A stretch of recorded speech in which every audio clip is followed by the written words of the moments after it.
Hey there, Mr. Redder here. Welcome back to another episode of r/Entitled People Stories. Today we have a very special episode for you, a compilation of some of the best entitled people stories we've read over the past year. So sit back, relax, and enjoy a few hours of the most entitled people you've ever heard of. And by the way, Karen assured me that for every thumbs up this video gets, she won't try to get anyone fired for an entire week. So please smash that like button and subscribe and turn on notifications for new stories from Reddit every single day. Karen is in love with my husband. I shut her down. Long story short, my husband has one of those female friends.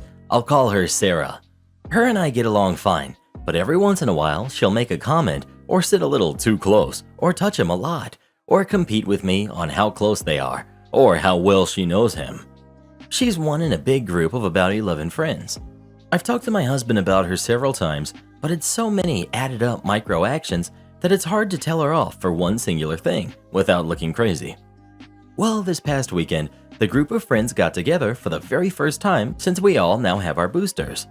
My husband and I eloped a few weeks ago, and this was the first time that most of us were seeing each other since. Sarah came up and got in our face as the group was congratulating us to tell my husband how disappointed she was in him for not telling her about our ceremony, not inviting her, not even sending her a photo. He told her nobody except our parents knew, nobody was invited, and we don't have our professional photos back. This girl started sobbing. How could he do this to her? That she wanted him to be her man of honor when she gets married. She's single, and he didn't even invite her to his, and their friendship now needed some serious TLC to recover. This is in front of a whole group. I couldn't take it anymore and said, he might be your best friend, but you're not his, and this was between me and him. You were not even a consideration. There were some frosty oohs from the crowd, and she left the house. The crowd is split. They were all my husband's friends before I came into the picture, and some think it was uncalled for, that I should have just let my husband handle it. I was mad in the moment, but now I don't know. Did I go too far? Not the jerk. She stepped over the line with her sobbing and demands publicly that she needs TLC? She's got a whole relationship in her head that may or may not exist, and your husband needs to draw that line in the sand. OP. Yeah, the TLC comment was what I think triggered me. The only tender thing I ask for of my friends is chicken. Not the jerk, but I'm curious as to why your husband hasn't distanced himself from someone who doesn't even respect your relationship. OP. They don't do things one-on-one anymore, but she's still within the main friend group, so it's hard to not have her around. He still needs to set boundaries. Her behavior was way out of line.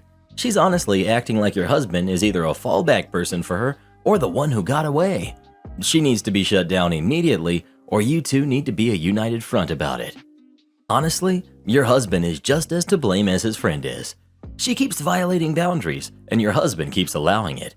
You should be mad at him, especially since he hasn't done anything to stop this. He isn't an incompetent little kid. He knows what's going on and chooses to not cut her off despite you complaining about her behavior and that she obviously makes you uncomfortable. Unfriending someone isn't hard, and he should have done it a while ago with her. You shouldn't be fighting her. He should. Not the jerk, and I wish you could see how hard my eyes rolled reading this post. Talk about no boundaries.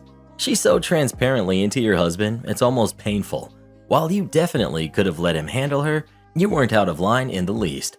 This girl needs to know where she stands, and that's well behind you. Nicely done. Well, who do you think is the jerk? OP or the husband's friend? Please let us know. Am I the jerk for refusing to cook for my husband after what he said? I, female 30, live with my husband, male 35, and our 3 kids, who are 8, 5, and 2. I work as a freelance artist from home, and my husband works long hours driving. As a result, I do the majority of housework and look after our 3 kids. Though when he's off work and home, he takes on his fair share. Our lives mean that we don't have much free time. I enjoy cooking, and as a mom, I make sure to give my kids a wide variety of foods to eat. I want them to appreciate different cultures, flavors, and different types of cuisine from all around the world, and to grow up kind and respectful of others. So a few days a week, 3 out of 7, my kids and I cook together and make a recipe from another country. We all enjoy this, and it gives a perfect segue into learning about a foreign country. My husband, on the other hand, has a more plain palate and prefers simpler English dishes that he grew up with, such as pies, fish and chips, roast dinners, etc. We eat plenty of meals like this too. A week ago, we hired a babysitter and went to a friend's house for dinner. We've all been tested. They cooked a beautiful vegetarian pie with mashed potatoes and vegetables. My husband turned to them and said, "Finally, a decent meal for once. Pickle Pie Banana is always cooking these awful smelly dishes." Feeling hurt, I looked at my husband and asked him what he meant, and he said that he only puts up with it because he doesn't have time to cook something decent for himself. The meal was a little awkward after that, but neither of us brought it up again while there until we came home. I told him that I wouldn't stop cooking foreign food with the kids, and if he didn't like it, he would have to cook something for himself. He once again said that he didn't have time for that, and I should just cook him something he likes at the same time, which I refuse to do, mainly because when he comes home after work, he spends all his time, up until bedtime, gaming. This is around 4 to 4.5 hours of time after he comes in. He has plenty of time to cook a quick but decent meal for himself and enjoy his hobby. Once again this week, I cooked with my kids, and like I told my husband, I didn't leave him any. He was upset, but ordered takeout. The second time, he went around to his parents' house and his mom cooked for him. The next day, I got a phone call from my mother-in-law saying I was a jerk for not cooking for my husband, and that I spent all day doing my hobby, my actual job, and why shouldn't he enjoy his hobby? Which again, he still can and does do. I also still cook for him on the days I'm not cooking anything foreign. Am I the jerk for refusing to cook for him on these days? Not the jerk, but I think you have bigger problems than your husband not liking foreign food. He doesn't respect your time, effort, or job and is comfortable insulting you casually at a gathering. That is genuinely concerning that he put her down like that. No wonder it was uncomfortable. Also, what do you want to bet he ranted about her to his mom when he was there? Yeah, he would never be eating another home-cooked meal from me. Not the jerk. He was an absolute jerk for making that comment in front of company and for his wording. He didn't want smelly food. Well, you did as he asked and didn't leave him a share so he wouldn't be forced to eat it. No matter how little time one has, everyone has 5 minutes to do an omelet, cut some mozzarella and some tomatoes on the side, sprinkle salt, basil, and oil, and boom, food. If he doesn't want to do that and has to run to mommy to feed him, then there are way larger issues than his childish palate. Not the jerk. If he's gaming 4.5 hours a night, then how is he doing his fair share of parenting when he's home? He sounds selfish, rude, and entitled. OP. What I mean is that he works for a couple of days, then has a day off. On his days off, he cooks lunch, cleans, spends time with the kids, etc. When he's working, he comes home and plays video games. Thank you for answering my question. You've clarified things, but that doesn't sound like his fair share. When do you get to take a weekday evening off so that you can do your hobby uninterrupted while he cooks dinner and takes care of the kids? Why does he only have to parent on his days off? Also, what he said about your cooking to your friends was wildly rude and he owes you an apology. Well, who do you think is the jerk? OP or her husband? Please let us know. I could really go for some fish and chips myself right now. I told my son I'd rather have his ex-wife as a daughter than him as my son after he got cut out of our will. 16 years ago, my son Matthew had a daughter with his now ex-wife, Josie. I've always thought of Josie as my own daughter, so when they divorced 7 years ago due to my son cheating, I was conflicted and disappointed. Josie wasn't particularly close with any of her family, so my husband and I naturally took them in. Josie was an angel. She had insisted that we didn't have to lift a finger more than before we had taken them in, and though she was hurt, she kept civil around Matthew. My husband and I held a huge hand in raising their daughter, Ruth, because Matthew remarried less than a year later and now has a 4-year-old son after disowning Ruth. 2 years ago, my husband was diagnosed with lung cancer. It was hard on everyone, especially Ruth. They were extremely close. She told him about her girlfriends and boyfriends before anyone else and has always wanted him to be the one to walk her down the aisle at her wedding. Matt rarely ever visited and never answered our calls, often saying that we had other kids, so it wasn't like my husband was suffering alone. Last night, Matt stopped by to talk about inheritance. He never mentioned Josie nor Ruth and hinted that he thought he should get more inheritance than his siblings the entire time. My husband and I shared awkward looks until he decided to cut in. He explained that everyone would get a piece, but he'd focus more on Ruth and Bonnie. one of our other grandkids. Matt got angry and said that Ruth was just a jerk and that his son deserved more than her. My husband got furious after that and left the room, saying that he wouldn't include Matthew at all. Matt yelled back and turned to me, saying that Ruth wasn't worth it because she'd grow up to be a jerk just like her mother. I told him that I'd rather have her mother as my daughter than have him as my son, and insisted that he leave. I'm getting phone calls from Matt's wife and family friends saying that my husband and I overreacted and he was just angry that we were playing favorites. Am I the jerk? Edit. To clear some things up, Josie did not cheat on Matthew. Josie and Matthew met later in college, and Josie was known as a party girl before that. Ruth isn't the product of an affair, but we are planning on getting a DNA test because what Matthew said has gotten under Ruth's skin. She was at the house when this occurred and overheard it. When it came to taking in Josie and Ruth, we didn't hesitate because Josie is not from here. She and Matt lived in another country until he moved them here a few months before he got caught cheating, and they had nowhere else to go as Josie was a stay-at-home mom. I had no intentions of choosing Josie over Matt then and now, and I never discouraged Matt from visiting. I tried to make it very clear that we weren't picking and choosing when we took Josie in. We just wanted her and our granddaughter to be safe and have a good home. Make sure to leave him and his son $1 each so they can't contest the will by saying you forgot about them. Not the jerk. Dude abandoned his family and only came back sniffing around when his dad was in a bad state and he thought he might get something out of it. He couldn't even be civil and fake nice long enough for that conversation. Not the jerk. I feel sorry for OP and her husband that their son turned out to be a truly bad man. Glad she is a firm enough character herself to appreciate the kindness and love she's received from Josie and that she supports her and Ruth now. Hold steady, OP. Ignore Matt's wife and friends who are only looking for a payday. Don't be swayed by these fakers. Peace to you both. Manager targeted me because of my family priorities. It cost her her job. I have worked at a certain home improvement store for close to a decade now, about 8 years roughly. The first 7 was in North Carolina before I moved up further north to be with my best friend and her husband, who I learned was pregnant with my first godchild. As such, I transferred up to a store in the area and put my nose to the grindstone. I worked garden before and did that for some months before I started to be moved from department to department as this store was low on staff. However, this was not full-time. My old HR had dropped the ball, and this store believed I wanted part-time. Having already moved, I grabbed a part-time overnight job at a gym to make ends meet and continued to work, all the while asking repeatedly for full-time at the main job and never getting a definitive word back or change. Several months into this, my goddaughter was born.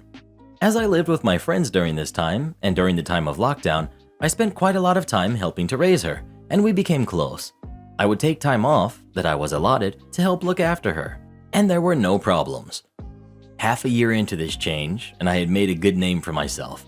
I did not have a good deal of friends per se, but I was respected for my work ethic and willingness to help out anyone in any department that asked me. Enter a new assistant manager.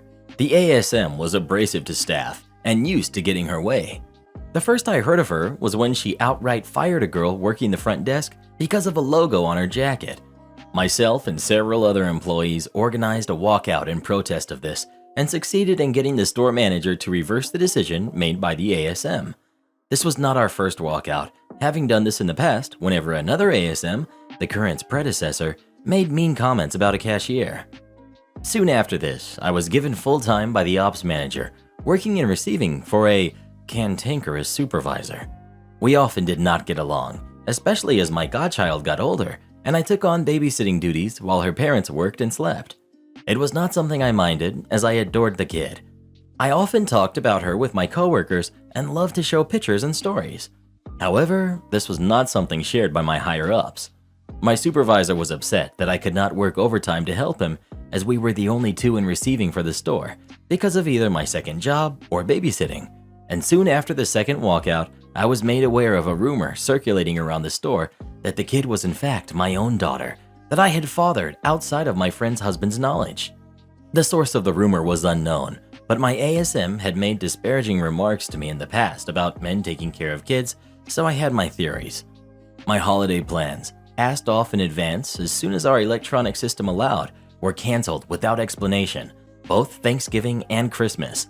I had never missed a major holiday since I moved north, and I had asked the same days off the year prior and had gotten them off before the ASM arrived. Strike one. And soon after this, my supervisor, whom I work closely with every day, had a positive test, forcing me, per company rules, to self-isolate until I could get a positive or negative test myself. During this week, as it took a full week to find a place with enough room to give tests, I was harassed repeatedly by text and phone call by both management and my supervisor to track down an at-home test and get back to work ASAP. All the while, I had to inform everyone I was in contact with, including my friends, family, and roommates, that I had been exposed, risking their own holiday trips and plans. Strike two. Thankfully, my test was negative. A week after this, the Northeast gets slammed by a snow and ice storm. I drive a four-wheeled vehicle and so made it in, but near the end of my shift, I was made aware that my friend's husband had been injured and stranded in a car accident on the ice, and so left to get them home and their car to a service station. To add to it all, they have lost power in their home with an infant, leaving me the only person they could turn to with a vehicle and power. I will admit, I had a few sick hours left, but informed work that I would be out on a family emergency. For that week, I called out each day with ongoing family emergency, with snow and ice still coating the streets and power still down throughout our city. And every day I was hounded by calls from management, demanding I return to work regardless. This would have not only risked my own safety, but would have stranded my family at my apartment with no way to get supplies or get home once the power returned. Strike three. I was done. Early in the morning that following Sunday, I walked into work and placed my resignation letter on HR's desk. That is important later. I had tendered it to be immediate, as I live in an at-will state. Was it petty? Yes, I will freely admit that. I had given 8 years of my life to this company and asked for very little in return. As I was leaving, I crossed paths with my supervisor, who asked angrily if I was finally coming back to work. I informed him of my decision to leave, ignoring his provocations, and left to go home and sleep. Several hours later, I received the gift that would ignite my semi-accidental revenge. A single text from my ASM. We will see how long you can take care of your love child without us. Well, seems I found my probable source. My friends had been made aware of this rumor from the start. I did not hide anything from them, and they did not want any kind of rumor, however unlikely, to reach them from anyone but me. They are my closest friends and compatriots, and have given me the greatest gift in the form of my godchild, whom they insist I call my niece, as I am family. Love child feels like an insult against her, and I am not cool with that, and neither are they. However, they informed me of the monumental mess-up my now former ASM had made. It was time for corporate HR to be made aware, and so I began to compile my evidence, the texts from my supervisor, the call records and messages left, and this holy grail of a text message. If I was going to leave, I was at the very least going to give some blowback on the team that had been so willing to target me. What happened after is secondhand from friends I had that still worked at the store, and so I cannot entirely verify all of it. But the ASM played herself. The following day, a meeting of management and supervisors was convened, where the ASM made it known that I had been fired, not self-terminated, for job abandonment and immorality. And unless I am grossly misinformed about the nature of American retail work, immorality is not a fireable event. So to my supervisor's credit, he defended me to the ASM and was fired on the spot. The store's HR rep, having earlier gotten my printed termination letter on his desk, made it known that I had indeed not been fired but left on my own, and the ASM attempted to fire him as well in front of the staff, and from there it spiraled. According to my source, entire departments began to walk out or outright quit, having had their own problems with the ASM. Appliances quit to a man. Garden left with their manager to work at a competitor's, as he had been working on this well before my saga began. Front desk walked out in protest as it came out that the ASM had threatened and blackmailed several part-time workers to not wear their headscarves if they wanted hours. Lumber, receiving's main partner, quit. Pro desk joined the front desk protest. Cashiers, both head cashiers quit, and the other trained cashiers walked out with the desks. Ops manager had informed the district manager and quit outright before he arrived, walking out with the HR rep and my old supervisor. My source's last report of the ASM was seeing her sprinting to her car after having heard that the district staff was inbound and the store manager was forced to shut the store down for the next 2 days. Last I've heard. I've been in contact with the other injured parties, and we're compiling all the evidence we've collected, as several of the families are hiring lawyers. I suspect the company will attempt to keep this quiet. I just never suspected that anything like this would happen. I have a full-time position at the gym upcoming, and I've been enjoying the extra sleep and time I get to spend with my family. I'm never working 56 to 64-hour weeks ever again, and I will never darken the doorstep of that store again. I hope my ASM enjoyed the temporary rush of power. I suspect she won't get it ever again, at least not in manager positions. I can work in a group? Are you sure? Background. My senior year of high school, I went on foreign exchange to Brazil. I chose Brazil because it's a beautiful tropical country, and I'm an idiot who thinks just because I'm super smart with math and science that a whole language, Portuguese, would come easily to me. It didn't. I struggled with the language and found myself in an awkward situation. I'm a clever bloke, and I'm used to being able to express that. I'm that guy who likes to know how and why everything works the way it does, and I'm used to launching into conversations and explanations about how things work at the drop of a hat. But here I sat, unable to express myself as eloquently as I wanted to. So I turned from a talkative/mildly obnoxious know-it-all into a quiet kid. Necessary background. While I was in Brazil on exchange, I was placed in a public school. Now for my American friends. Brazilian high school is a little different from American. Instead of students going from class to class, the teachers would switch classrooms between each subject. The teacher who is the subject of this story was the English teacher, a man who looked almost identical to Weird Al. He began his classes by walking into the room, holding out some English assignments, throwing an English music video on the TV with Portuguese subtitles, and then he'd read the newspaper or a book for the rest of the class. During his first class, while reading his newspaper, he loudly explained that group work was allowed on all assignments and tests, at which point everyone in the class looked at me. Clearly, he was not aware that he had an American exchange student in his class. Subsequently, every one of his classes for the rest of the term, all the students would form a long conga line around my desk, and he wouldn't notice. Of course, the assignments were trivial for me, the equivalent of middle school English, so I'd knock them out instantly, then provided explanations in broken Portuguese along with the answers. The smarter kids in the class would check their answers against mine and give better explanations.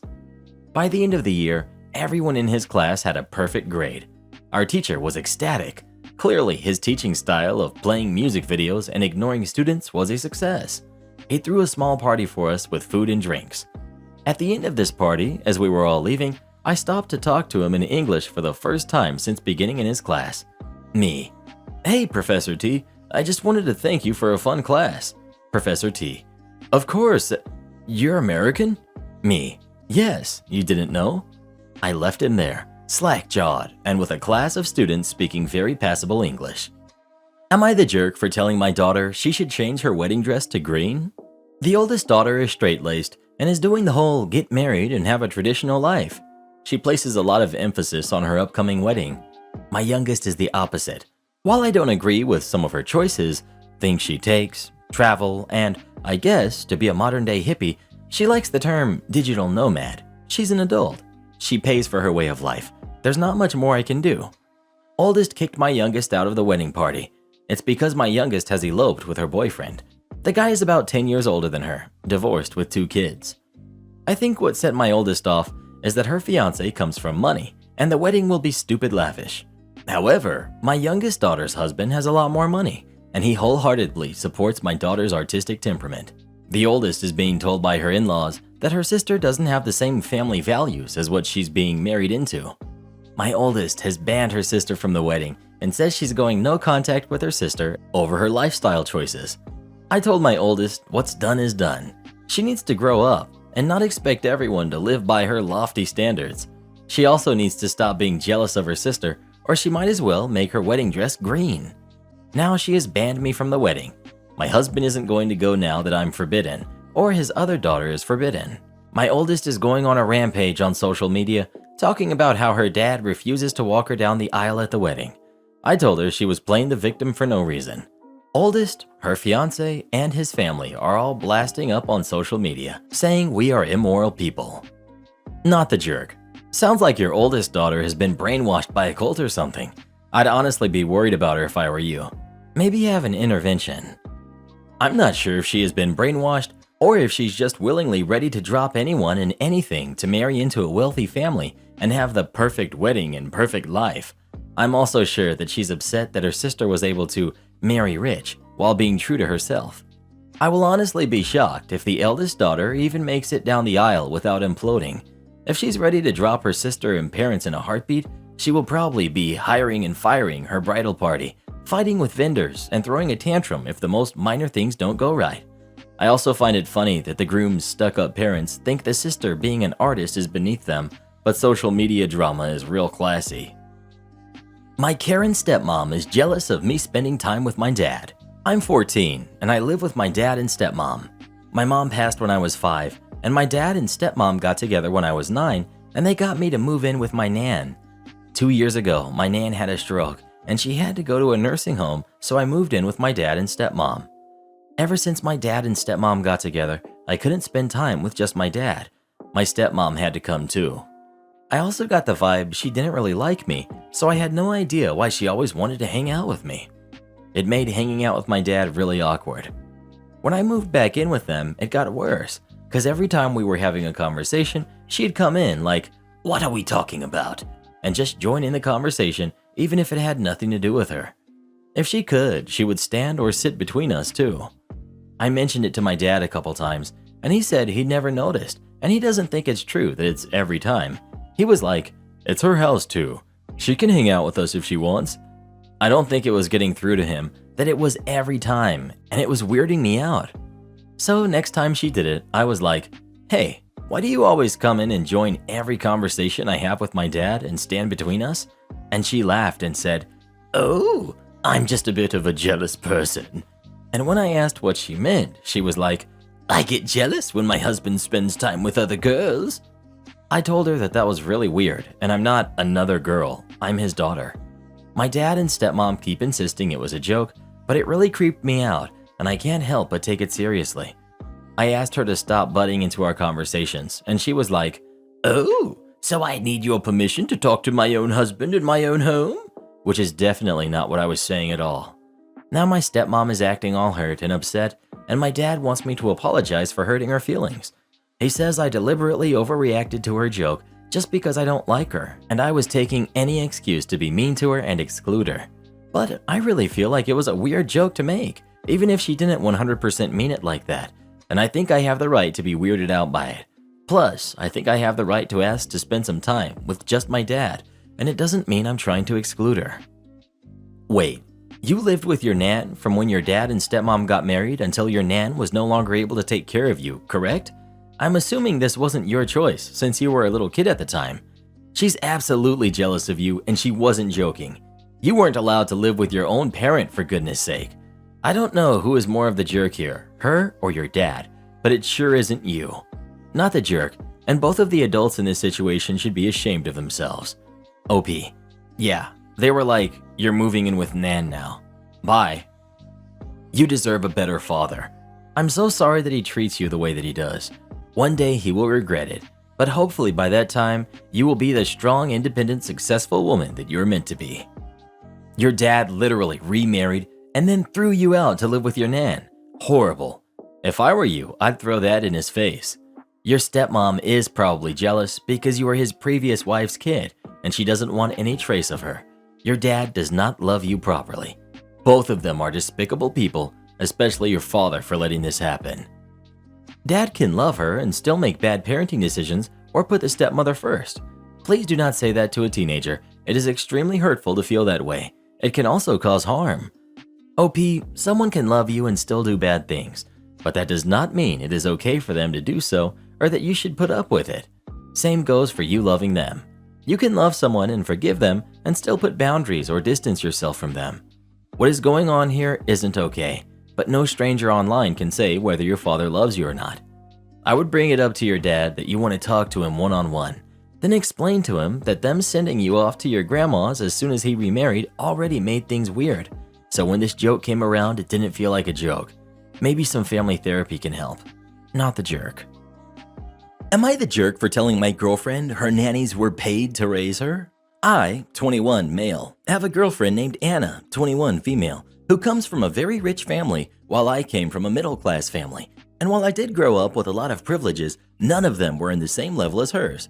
Anna grew up in a home where house staff, nannies, and bodyguards were commonplace, and while she's a very nice and down-to-earth person, she always had a very sheltered reality.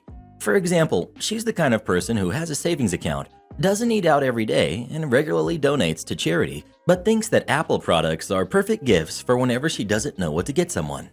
A few days back, we were talking about holidays, and I asked her how she spent Mother's Day.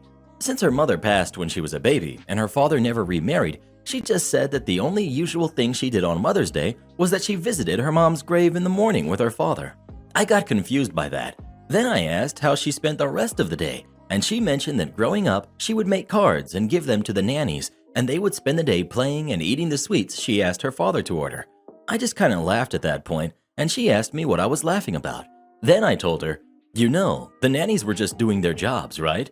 She got annoyed and told me that she knew, but they raised and loved her, and the least she could do was to give them their due.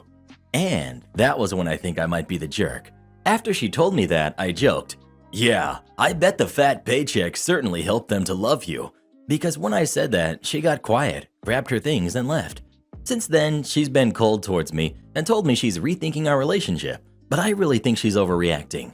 What do you guys think? Am I the jerk? Karen expects me to pay for half of her furniture.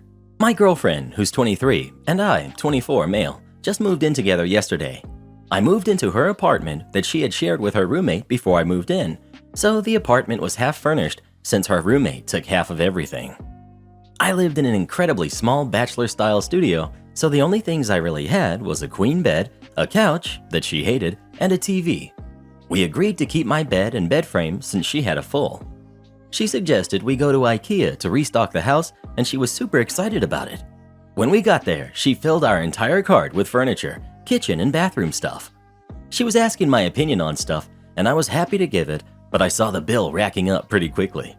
She ended up getting so much stuff that I saw as pointless, like bathroom rugs, a soap dispenser, a dresser, even though she already has one. She got a second matching bedside table for my side of the bed, some art for the apartment, and 2 giant rugs.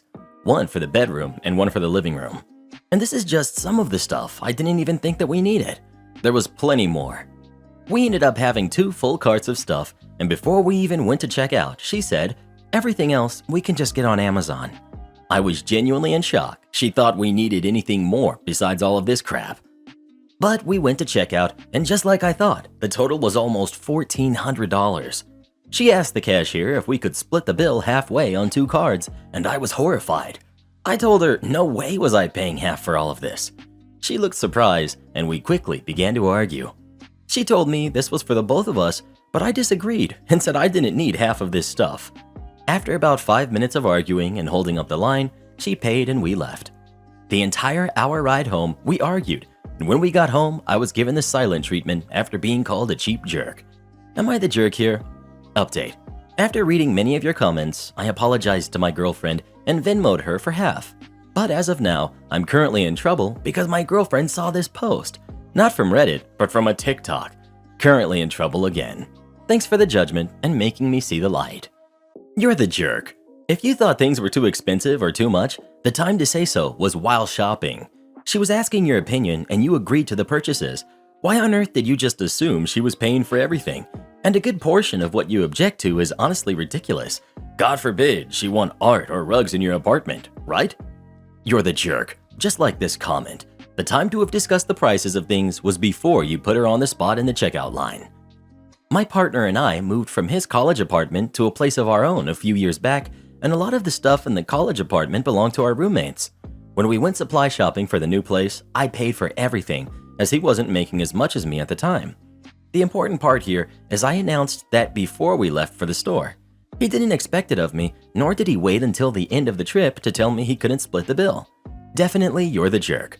I understand OP's cheap ways, as I am a frugal franny myself, but some things must be discussed before the checkout line. Apparently, OP thinks bathroom rugs are unnecessary? You're the jerk. And a soap dispenser for the bathroom? Please tell me he at least uses a soap bar. You're the jerk.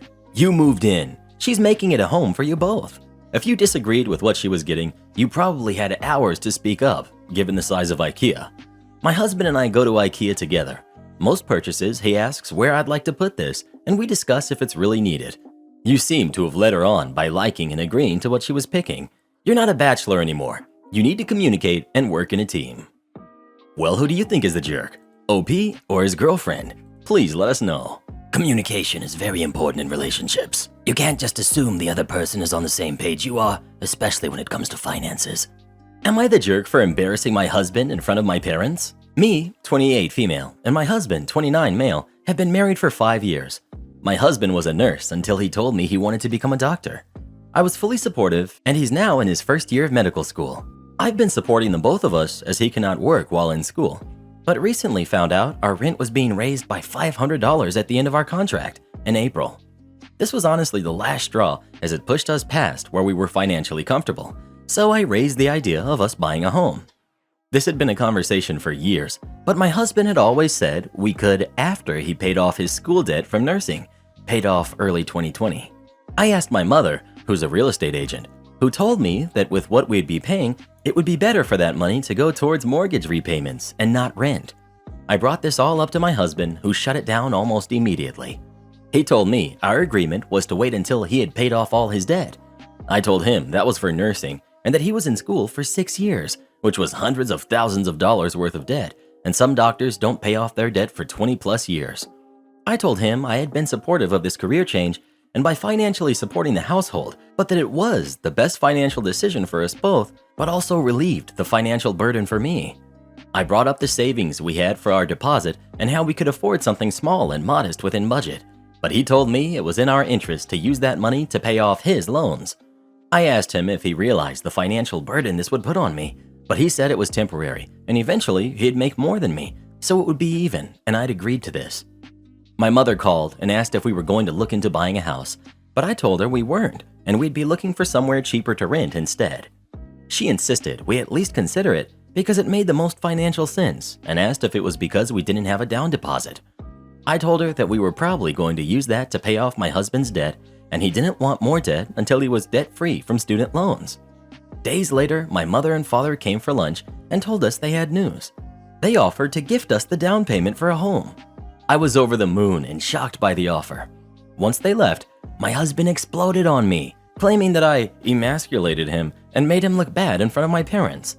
I told him I never asked for this, but we should take it as it was a privilege most people don't get and would relieve so much financial burden on me. He refuses to talk to me or my parents until we apologize for shaming him, but I refused to. I apologized, but told him I wouldn't make my parents as they had done nothing wrong. Am I the jerk? Not the jerk. Just something to consider, but if you help pay off his student loans and financially support him for the next 10 years, say then he divorces you. You're left with nothing and him a debt-free life, earning a doctor's salary. That was exactly my thought, and that he's actually planning for it. Otherwise, why wouldn't he want to buy a shared asset, like a home, versus something that will only benefit himself? Right? Not the jerk at all. Your husband chose a huge career change. He won't be making substantial money for at least 7 to 8 years. You can't be expected to put your financial goals and life on hold while he goes through school. That's not fair. He's being outrageous. This isn't all about him. My husband went through medical school and is now a resident. He's contributed as much as he could financially through all of this, but I paid for our wedding, our house down payment, and another $10,000 in repairs for the house when we moved in. None of this fazed my husband's ego because we're a partnership. He never acted this way. Absolutely. I'm getting my PhD and have substantial student debt. My partner and I are closing on a house soon because we realized it's exactly the same cost to rent. I would never ask my partner to pay for my student loans because they're mine and therefore my responsibility, not his. OP, not the jerk. Not the jerk. Your husband is straight up ridiculous. Is he otherwise a good partner? Is he thoughtful? Is he kind? Does he respect you in every other area of your life besides this one? And I mean everywhere. Because if he doesn't, I would even wonder if it's worth being married to someone who acts like this. His behavior is honestly laughable. If I were you, I'd take your parents' offer with or without your husband. And put the house in your name only. You'll add him when he starts paying the mortgage. Not the jerk. Your husband is, though. You need to look carefully and dispassionately at this situation. He doesn't want to buy a house with you, a large financial commitment that binds you and him. He instead wants you to put the money you've earned and you've saved to pay off his student debt while you support him through school. You see the problem here? After school, he could leave you, not have a house tying you together, and have his student loan burden greatly reduced because your money has gone towards it. Someone so wholly selfish and unwilling to consider the feelings and well-being of a partner isn't in this for the long term. I hate to be so negative, but smart money is on him leaving you when he graduates, and with a reduced student loan thanks to your hard work. Protect yourself, sis. Well, who do you think is the jerk? OP or her husband? Please let us know. She should totally call into Dave Ramsey's show. I can hear old Dave right now. Marriage is a sanctimony. That's not his debt, that's both of y'all's debt. It's Taco Tuesday, jerk. I used to enter recipe competitions for fun as a bored housewife.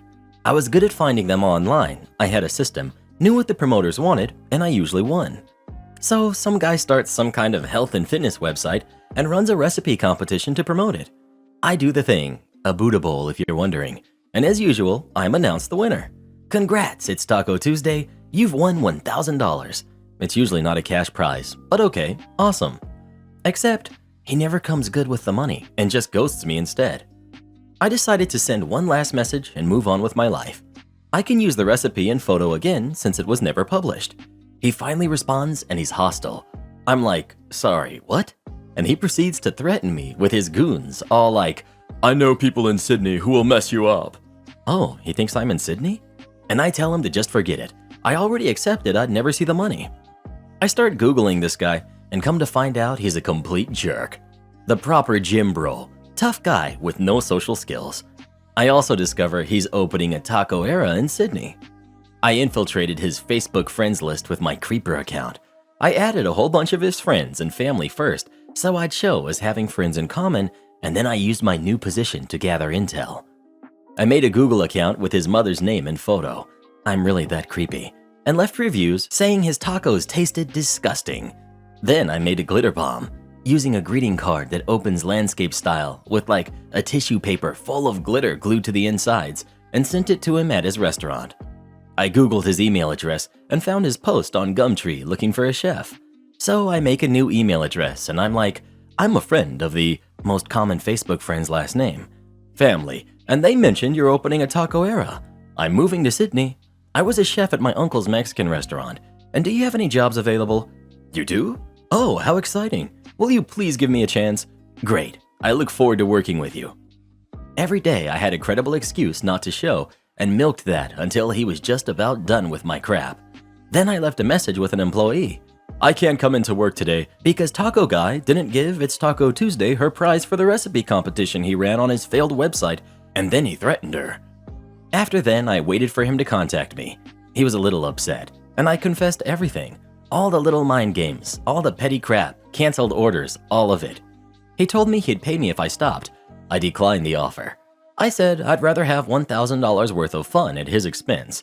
Maybe next time, don't threaten people with goons. I said I might not ever get bored of this, and the last thing I ever said, every time you have a bad day, you're going to wonder if I was somehow involved.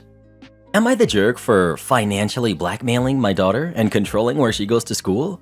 I, 42 female, have 2 kids with my ex, Mike, who's 47, including Val, she's 17. She's in her senior year of high school and deciding where she wants to apply for college. We've been lucky enough to save a college fund totaling $150,000 for Val. When looking at schools she was interested in, I sat her down and talked her through the process plus her fund. Mike lives in another state, but knew we were having this talk. I told her how much she had and discussed different options. I told her how state schools are typically cheaper and how she might have to take out a loan if she chose a more prestigious school or didn't qualify for scholarships. I told her that if she didn't spend all of the money on schooling, it would still be hers after graduation. I also brought up how staying close to home would save on living expenses if she didn't want to live on campus. I wanted her to make an informed decision with all the facts, especially financially. Because of this, Val has looked at a range of state and Ivy schools. Mike called me furious, saying that Val was considering a school close to where I live and that it was only because I had scared her into it by telling her she couldn't afford other schools. I told him I had had an age-appropriate conversation about college, finances, and student debt with Val, and she was making decisions that are in her best interest, not mine or his. Before this, Val had considered moving in with her dad as he lived driving distance to an Ivy League school she wanted to go to. Now she is apparently looking at other schools and isn't as on board with that discussion anymore. Mike said that I had financially blackmailed her so that she wouldn't go live with him, and that I'd only told her all these things to scare her financially. Edit. Wow, I didn't realize this would get so many judgments, but lots to read through, and thank you to everyone for sharing your college and university experiences. To clarify, both me and Mike went to the same Ivy League college where we met, so I have nothing against those schools and would 100% support Val choosing one of those schools as they have their own advantages. I got an internship due to the school I went to, so I understand and want those connections for my daughter as well. This conversation is obviously redundant currently, as we don't know what school she'll get accepted into, scholarships, etc. But it kept getting brought up, so here we are. I'll be reading through everyone's judgments. Not the jerk. Observing that Yale costs more than local community college is not blackmail, financial or otherwise. And yes, you did tell her those things to scare her financially. Being scared is the appropriate adult response to paying for an Ivy League school. The contacts you make at an Ivy League can be amazing, especially if you live in the dorms. For example, the mailing lists of jobs is amazing. I didn't go to an Ivy League, but I've dated a couple of women who have. The hidden benefits is an entire world I knew nothing about, and I went to a fancy pants college prep high school. I went to community college, then state university. I wish I had understood as a teenager. I snapped at a Karen at the grocery store when she calls me a bad parent. My son, 6 months old, has been cranky all morning because he's teething. I, 27 male, had to go grocery shopping, and since it's just me taking care of him, he came with me. Normally he's calm when I have him in his baby carrier because right now he just wants to be held by me, but I forgot that at my mom's yesterday, so went in with his stroller to the market. The plan was to be in and out in under 5 minutes because he really wasn't having it today. This lady kept popping up at every aisle I was in. Well, it's a small market too, so it's not like she was intentionally following us. He wouldn't stop crying. Then she'd say, "He's hungry. Why didn't you bring his bottle?" And I would tell her, "No, he's not hungry. He just ate 15 minutes ago." Then it was, "Sure. Hope your daddy remembered to change you this morning." At some point, I picked him up for a little bit. He calmed down when I rocked him, then lost his crap again when we got to the checkout line because I needed to put him back in his stroller so I could put everything on the counter and pay. It was already a stressful day for me. I'm overwhelmed trying to hurry up, putting everything in a bag while my son is crying. This lady is at the checkout line next to me and says, "Maybe next time he should stay at home with mommy, don't you think?" Normally, I'm not a confrontational person, but this one really got to me. "Well, his mom passed away, so why don't you just mind your own darn business already and go?" She looked at me a little shocked, and then there were other people there too, so she turned red. The lady didn't say anything to me at all, but then in the parking lot, she apologized about his mom, but she didn't think I needed to be rude and throw that in her face because she didn't know what had happened. I really didn't want to get into it anymore. I just told her to get the heck out of my way and leave me alone. Got in my car and left. I'm home now, more calm, and wondering if she had a point. Because like I said, normally I'm not like that with people, but since it was already a hard day and stuff, it infuriated me so bad. Was it an overreaction though? I get sometimes people think they're helping, when in reality know nothing when it comes to calming a baby and usually brush that off. Am I the jerk? Not the jerk. She was shaming you for being a father. You were doing your best to care for a 6-month-old as a single parent, and she was following you around harassing you. Edit. Not intentionally following you, but still defiantly harassing you and shaming you at seemingly every opportunity. She should have praised him for being such a kind, loving father to a wonderful son. He was just being a parent. No need to praise or harass. He's doing a great job with a teething kid, yes, but he doesn't need to be patronized and thrown a parade just because he's a father and not a mother. He shouldn't be thrown a parade because he's a father. He should be thrown a parade because he's a parent, and all parents need affirmation when things seem to be just a mess. I'd think most parents in that kind of stressful, "we'll get home soon, buddy" moment would probably prefer to just be left alone by complete strangers. Like, just leave people alone.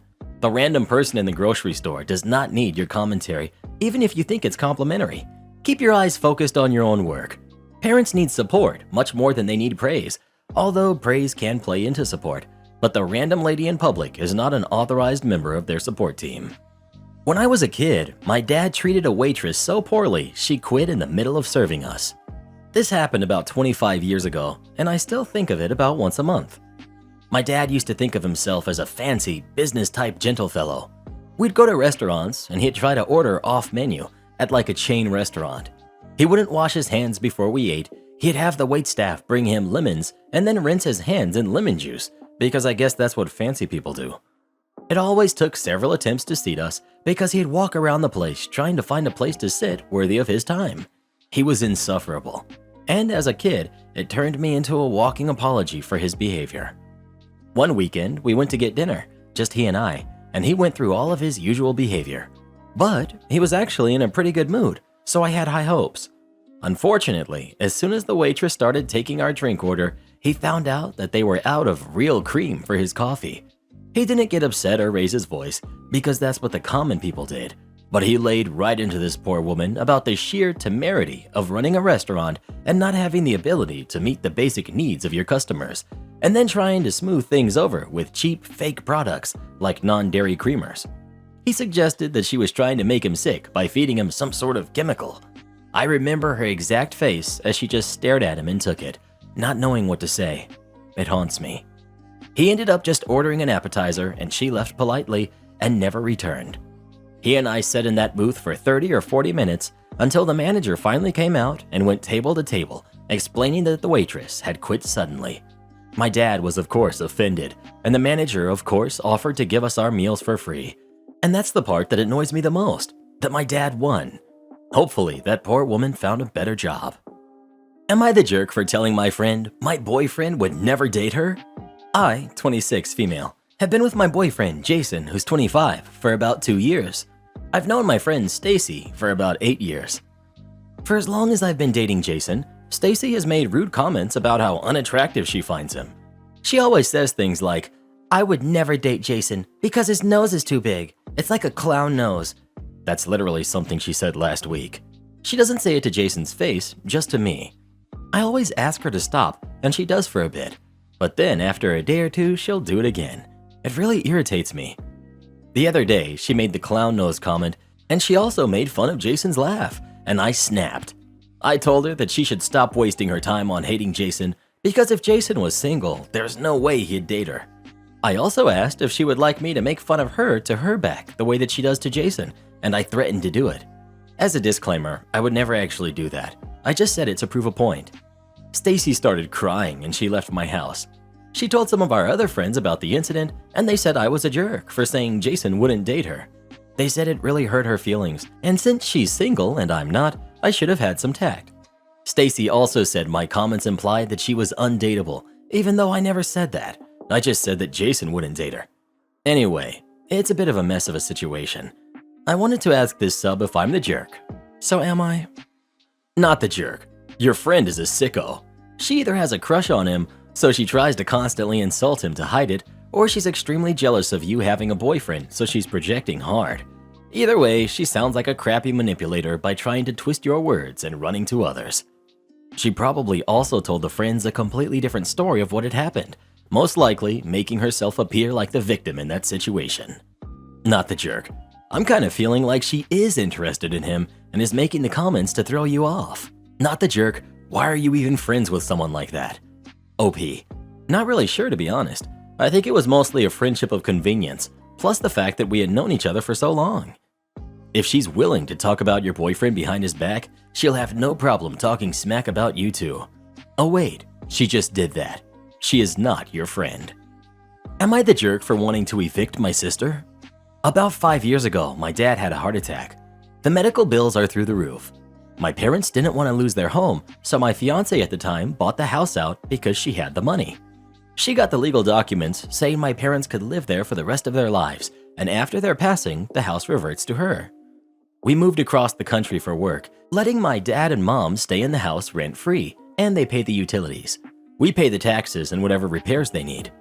My sister moved back to my parents with her new husband. They've been trying to get my parents to rewrite the will.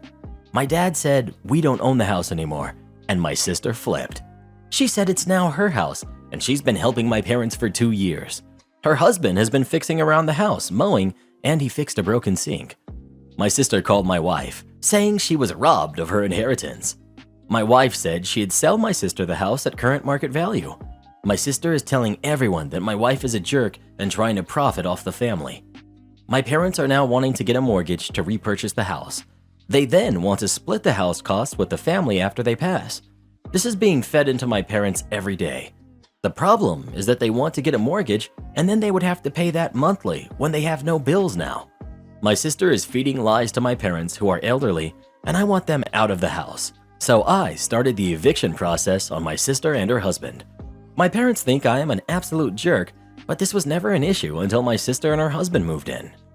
Not the jerk, but if your parents can now afford to pay a mortgage bill, then let them buy back the house on the condition that it and any financial obligations revert 100% to your sister on their passing. Am I the jerk for letting my wife sleep on the couch and going to bed?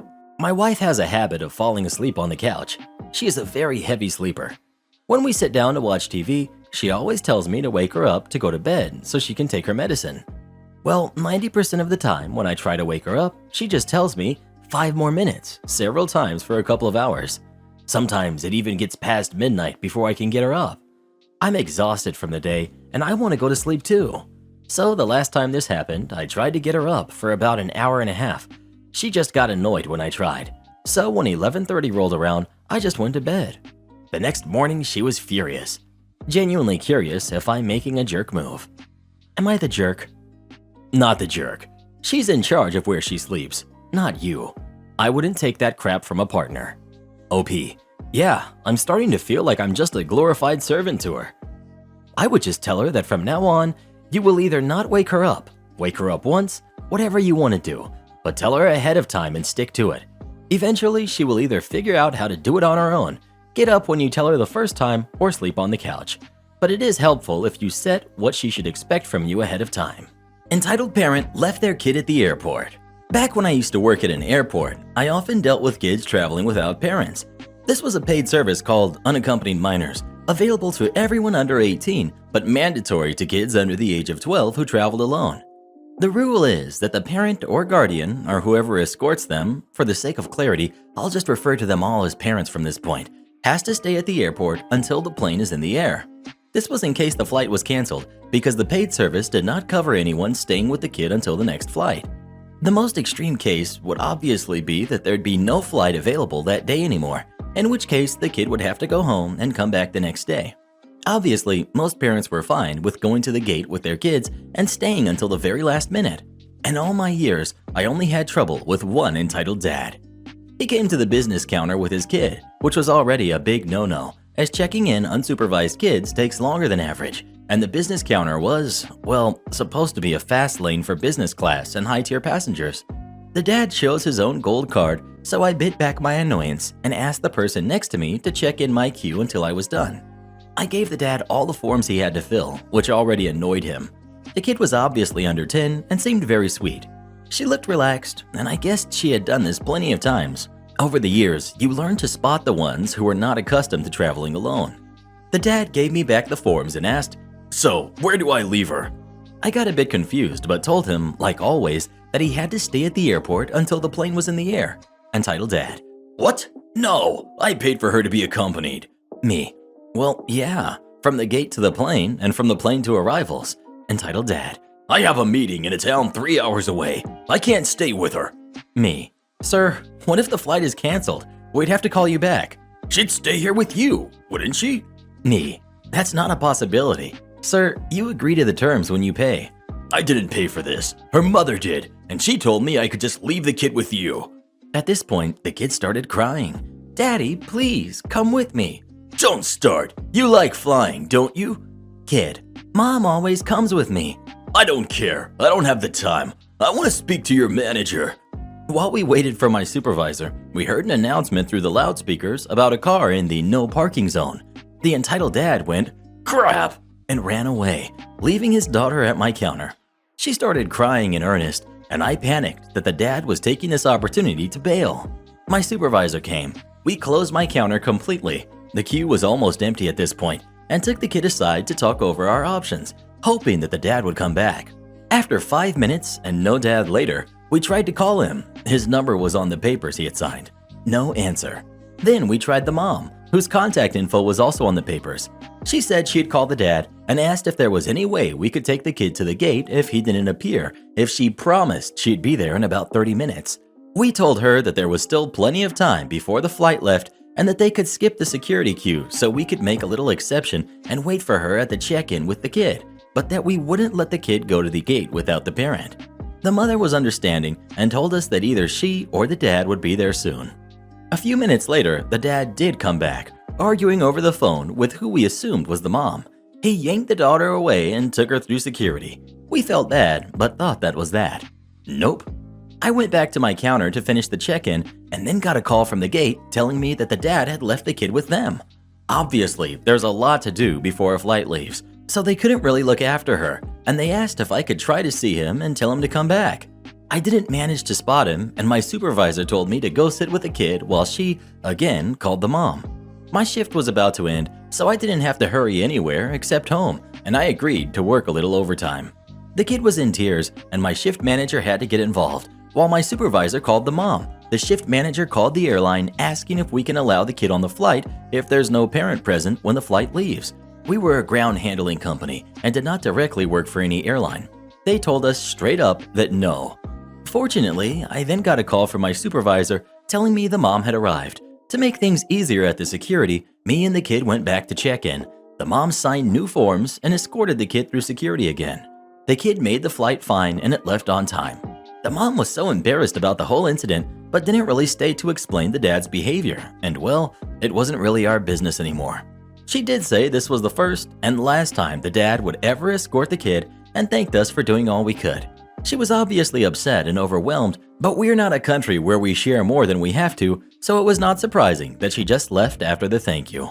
I had to stay a while longer to write an incident report and got home absolutely exhausted. My husband spends all his time talking to a Karen on FaceTime. My husband has a 19-year-old daughter that's in college. She tested positive on Wednesday afternoon, and she's been by herself in the dorm ever since. She is mildly sick. She's been FaceTiming my husband for hours every day. We also have 2 small kids who are 7 and 2 years old. Our 7-year-old is a daddy's boy. His daughter was not in his life prior to last year when she wanted contact with him. He never mentioned having a daughter to me. On Thursday, my husband was at work, and I guess his daughter kept trying to FaceTime him throughout the day, which he said annoyed him. That night, he was FaceTiming her from around 7 p.m. until midnight. He put his phone facing the TV so they could watch movies and TV together. He ate his dinner on the couch separate from the rest of us. He ignored bedtime routines and told me I can handle it, while our 7-year-old was crying for him. He was sitting on the couch with his phone chatting away to his daughter for hours. On Friday night, our 7-year-old had a hockey game and he wished him good luck and gave him a hug, but didn't bother to get dressed and go to the game. He stayed home on FaceTime with his daughter. I took our kids and my mother out to the game. I came back to find my husband on the couch sleeping and his daughter sleeping on FaceTime. Yesterday, she FaceTimed him in the morning for a little bit and then again around 4 p.m. He ate dinner in the living room while watching football and FaceTiming her. He got off FaceTime around 2 a.m. last night after making something in the kitchen and being loud on his way upstairs. He again didn't help out with bedtime routines and ignored our oldest when he wanted to play Legos or video games with his dad. Today, my husband's phone kept ringing while he was sleeping and it was his daughter. I told my husband when he woke up that he's been ignoring our kids lately and he needs to limit how long he talks on the phone with his daughter. I get that she's sick and lonely, but he's putting our kids on the back burner. My husband said he feels bad for his daughter and he wants to build a relationship with her. He said our kids see him every day and all his daughter has is FaceTime calls. She has no friends and nobody else to talk to and she's going through a lot. I said, with you working during the week and the few hours you have during the evening being spent on FaceTiming your daughter, you really don't spend time with our kids that much, and yesterday you blew our oldest off for hours to talk to her. He got up and said he was done talking about this. His daughter is going through a lot. She is sick and stuck in her dorm with nobody to talk to. He said I'm being ridiculous. Our oldest can entertain himself, and if not, then I should go do something with him. He then said, "Why do I always have to do things with our oldest? Why can't you?" I have, and he prefers his dad over me. He got dressed and left. He's been gone for hours and isn't returning my texts or calls. His daughter is 19. I'm sure she has other friends to speak to, regardless of his claim that she doesn't. She doesn't need to fall asleep on the phone with her dad. Where's her mom in this situation? OP. His daughter claims to hate her mother, and she's not talking to her. I didn't even know about the daughter until last year when he was sneaking around FaceTiming her and wouldn't tell me who he was talking to. When he did tell me, he said he has a daughter from a relationship he was in when he was like 20. He said the mother kept her from him and he didn't have money to fight back in court. He told me he was embarrassed about it and wanted to forget about the incident and move on with his life. The daughter contacted him on Facebook last year and they've been in contact since. She usually only FaceTimes him a few times a week, not this much, and not for hours at a time like recently. Edit 3. I reached out to the daughter on Facebook Messenger. I said, "Hi, we've never met before, but I'm husband's name's wife. I was wondering if we could have a little chat and get to know each other. If not, that's okay too. Thought I would try to break the ice. Take care." She replied, "My dad told me not to talk to you, and I don't know why you were even contacting me after saying all those nasty things about me. You don't even like me. I never did anything to you or spoke to you, but the fact that you don't even know me, yet you are judging me, says a lot about how terrible of a person you are. Do me a favor and do not contact me again. I don't want anything to do with you or your kids. Those poor kids sure as heck picked up on your genes because they look like you. Ew. They're gonna get bullied hardcore, laughing my booty off. I hope my dad can at least teach them to be better people so they don't turn out like you. And the fact I can't come live with you because my dad told me you would make my life living heck, go forget yourself, seriously." I said back, "I'm extremely confused on what you're talking about. Your dad has not mentioned you coming to live with us, and I'm also confused on what you mean by me judging you. As you said, I don't know anything about you, so there's quite a bit of miscommunication here. It's fine if you don't want to be involved in my or my kids' lives. I thought I would just put the option out there. You are an adult and free to choose who you want to associate with. Best of luck with everything, and sorry for bothering you." She said, "BS. That's all I hear is BS. You know darn well what you said because my dad told me exactly what you've been saying. Go check yourself into a dementia unit if you are so confused. Leave me alone and never message me again. I hate you with a burning passion. I never want to meet you or have anything to do with you. Don't you get it? Take your pathetic sorry self and your kids with you and go get hit by a bus." And then she blocked me. Yowza canowza. Maybe you should think about filing a restraining order. Yeah, this girl sounds like she needs an exorcism. Darn straight, Reddit boy. Darn straight. New neighbor claims I threatened them with my dog. For some context, I, female 28, just moved from my city to my first house in a suburban neighborhood about 6 months ago. Just me and my dog, Oaken, a Dutch Shepherd. My dog is trained as a personal protection dog, PPD. I'm a runner and Oaken runs with me. We were running in our neighborhood's park and pond area. I had my AirPods in. It was just getting dark. I noticed in passing a guy on his bike on the same trails, and as we were coming around the pond, he was stopped on our path. He waved us down and said he had dropped his keys, asked if I had seen them on the path, asked if I had a light on me because he thinks he dropped them in the grass, wanted to know if I lived in the neighborhood, which house was mine, if I was nearby because he didn't see any cars in the parking area that he didn't recognize. Basically, anything to do to keep us there and keep talking. Not scary, but annoying with a definite hint of creepy. After he forgot his initial story, he said, "I'm gonna be so upset with myself if I lost another earbud. That's my third pair, and they're nearly $300 a pop." I moved to leave, and he stood in the path and started asking about Oaken. Oaken wasn't exactly doing anything aggressive at this point. No hair raised, no growling or barking. He was doing exactly what he was trained to do, and every time the guy would move to get closer to us, he would just stand between him and me. The guy asked if he was friendly, asked to pet him, and I said I'd rather he not. He kept saying dogs loved him, blah blah. I again said no, and we started to walk around the guy to go. That's when he decided it would be a good idea to try to grab Oaken's leash. I have no idea why. Your guess is as good as mine. Oaken backed us up. Low growl showed his teeth. Didn't snap, didn't bite. We left. The encounter was strange enough I posted in the neighborhood app. Nothing accusing the guy of attacking us or anything over the top like that, just that my dog and I had gotten stopped by a stranger out running and a reminder not to grab at a person's dog or leash without permission. Apparently, Park Guy's wife read the post and recognized her husband immediately because since then she's been telling every neighbor who will listen about my aggressive dog attack. I've now gotten a letter from the HOA and apparently the next homeowners meeting has breed-specific bans on the agenda. While I believe Oaken's response was appropriate and controlled, I'm feeling sad and disappointed that my new community has the wrong impression. I'm not out to terrify people. Am I the jerk for posting what I posted to the neighborhood app and apparently starting a feud with my new neighbor? Was I wrong for calling out Park Guy publicly?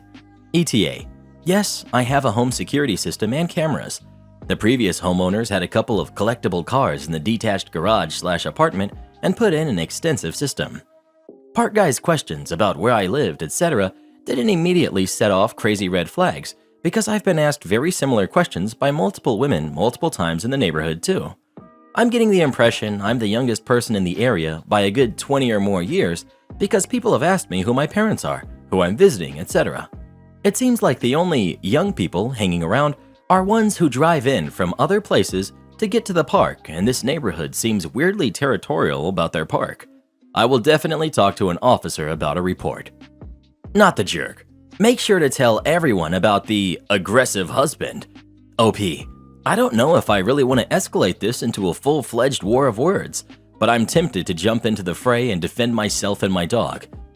Remember, she chose to out her creepy husband, not you.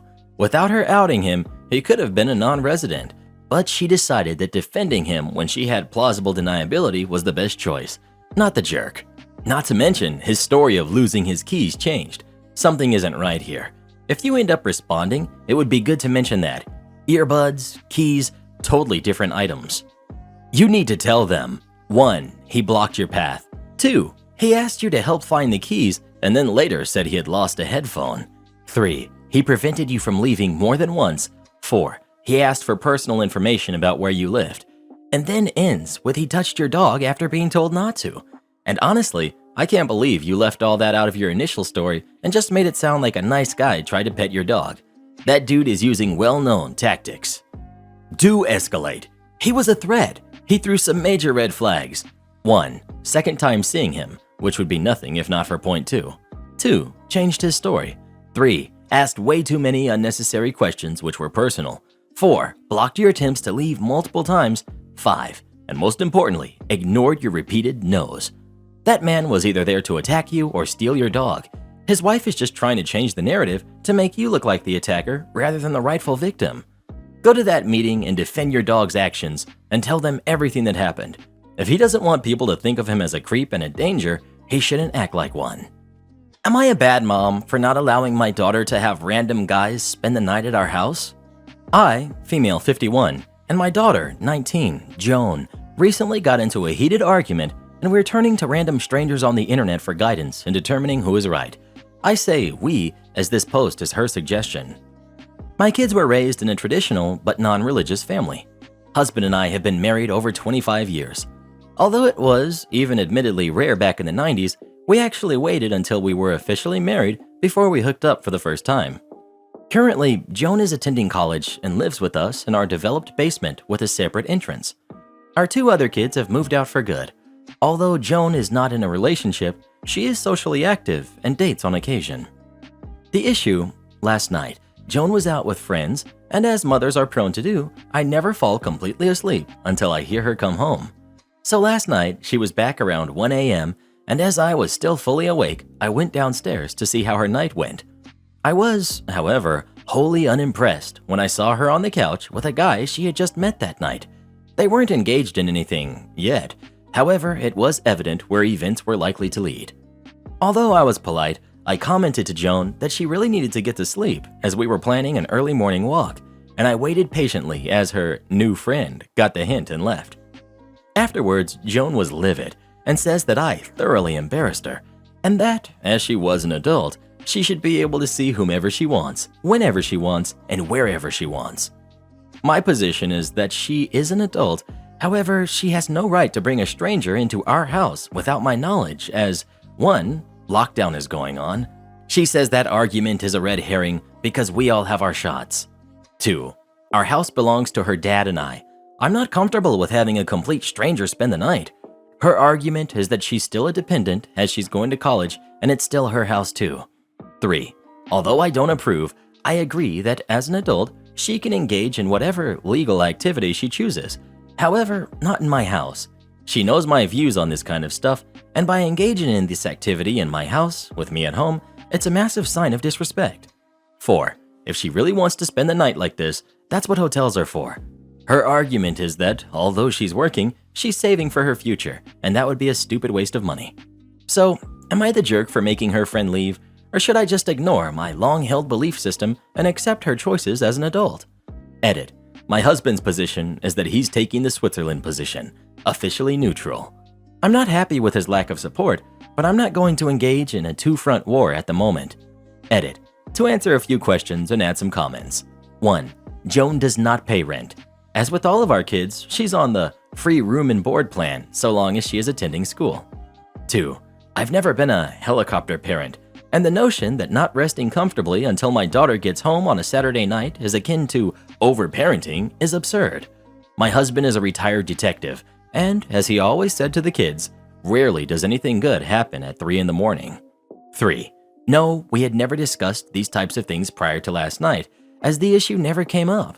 Would my feelings be different if Joan was in a long-term committed relationship? Honestly, I don't know. I'll have to cross that bridge when it happens. Final edit. Thank you, anonymous internet friends. Although my position won with a not the jerk ruling, both my daughter and I gained some insight by reading through many of the comments. Joan acknowledges that bringing someone she just met back to our house was inappropriate for a few reasons. In turn, I've left the door slightly open to the concept of a visit by a long-term partner that we know and are comfortable with. However, it would need to be discussed and agreed to in advance. Not the jerk. I completely agree with you. When I was a college student, my parents wouldn't allow random strangers to come and sleep in their home. Joan needs to remember that while she is an adult, the home belongs to you and your spouse. You're paying the mortgage and rent.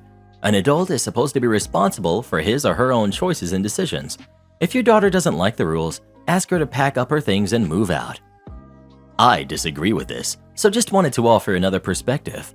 I agree that the mom can have those rules, but I still think she's the jerk for them due to the potential unintended consequences. Mostly that the mom, same mom who can't go to sleep until she knows her daughter is safe at home, would rather her go to a hotel with a random stranger than have her come home, just because she disagrees with the activity. Prioritizing her beliefs over the daughter's safety makes her the jerk for me, especially since it sounds like her daughter has her own separate area of the home, so it's not like she's in the room next to the parents. You're the jerk. I accept your opinion, but I disagree with you as well. My parents did that when I was in college, and they wanted to know that we were safe back home when coming back late. This lady is a good parent, and she is not prioritizing her beliefs over her daughter. However, it's her home, period. Her house, her rules. I posted another comment with more details about this, but I also had parents like this, and it led to very unsafe scenarios for me. Your house, your rules doesn't mean parents don't have crappy rules. I went to college with a girl who had mean parents that didn't allow people over because of their color. Their house, their rules, but that doesn't mean it's not a crappy rule and that they wouldn't be the jerk. The question here is whether or not she's allowed to have rules at the house. It's whatever, she's the jerk. Lying to my parents about where I was is exactly how I was attacked by someone who I knew for a decade plus.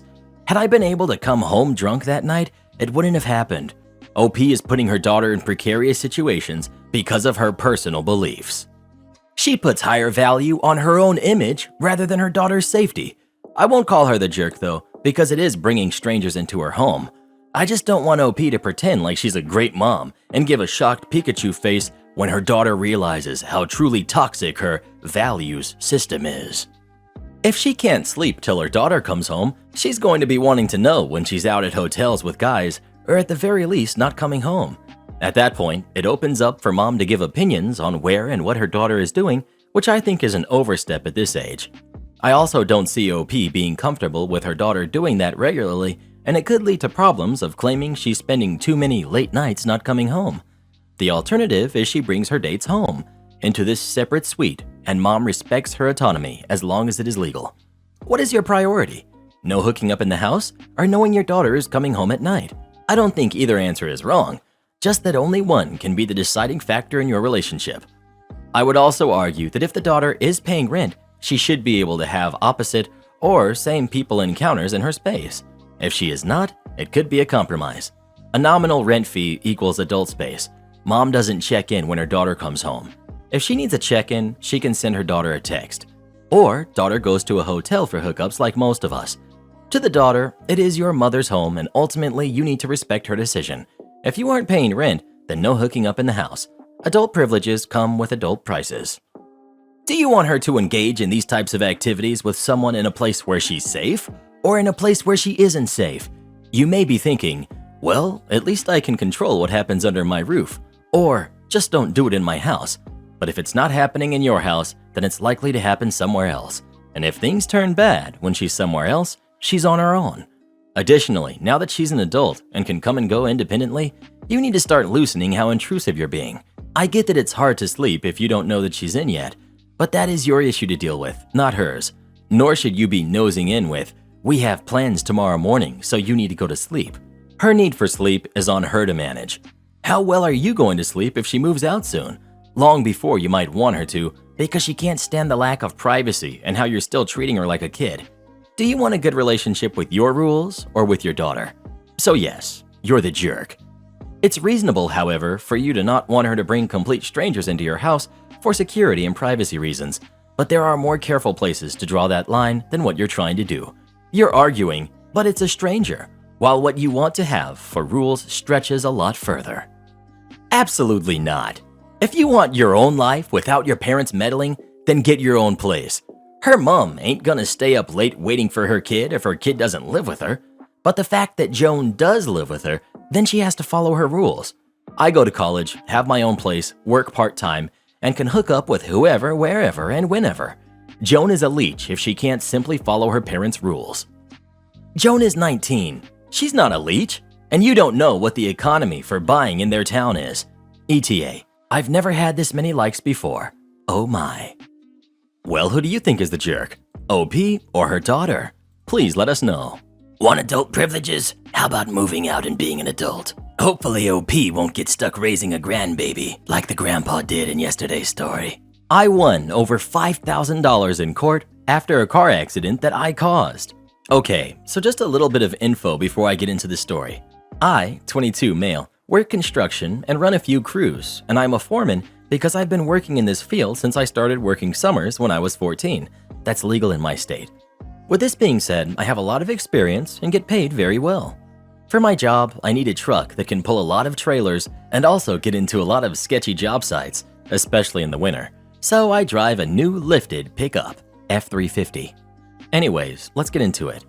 So about 4 months ago now, I got off work one day and I just really didn't feel like making dinner, so I decided to go get myself the trusty Big Mac at McDonald's. Well, after I got my order, I was going to pull out into the parking lot to drive home, and I was looking hard over to my left to see how busy the road was before I got over there. Well, I wasn't paying great attention to what was happening in front of me, and as I was creeping forward, someone who was in front of me was stopped and not paying attention either. I ended up barely hitting his mirror and scraping his door with my front end. I immediately reversed and hopped out. I made sure the guy was okay and apologized, knowing it was my fault, and asked him if he would like to call the cops. Let's call him Brent. Brent says, "Nah bro, we're all good. If you just get me your insurance info, I think we can get this taken care of."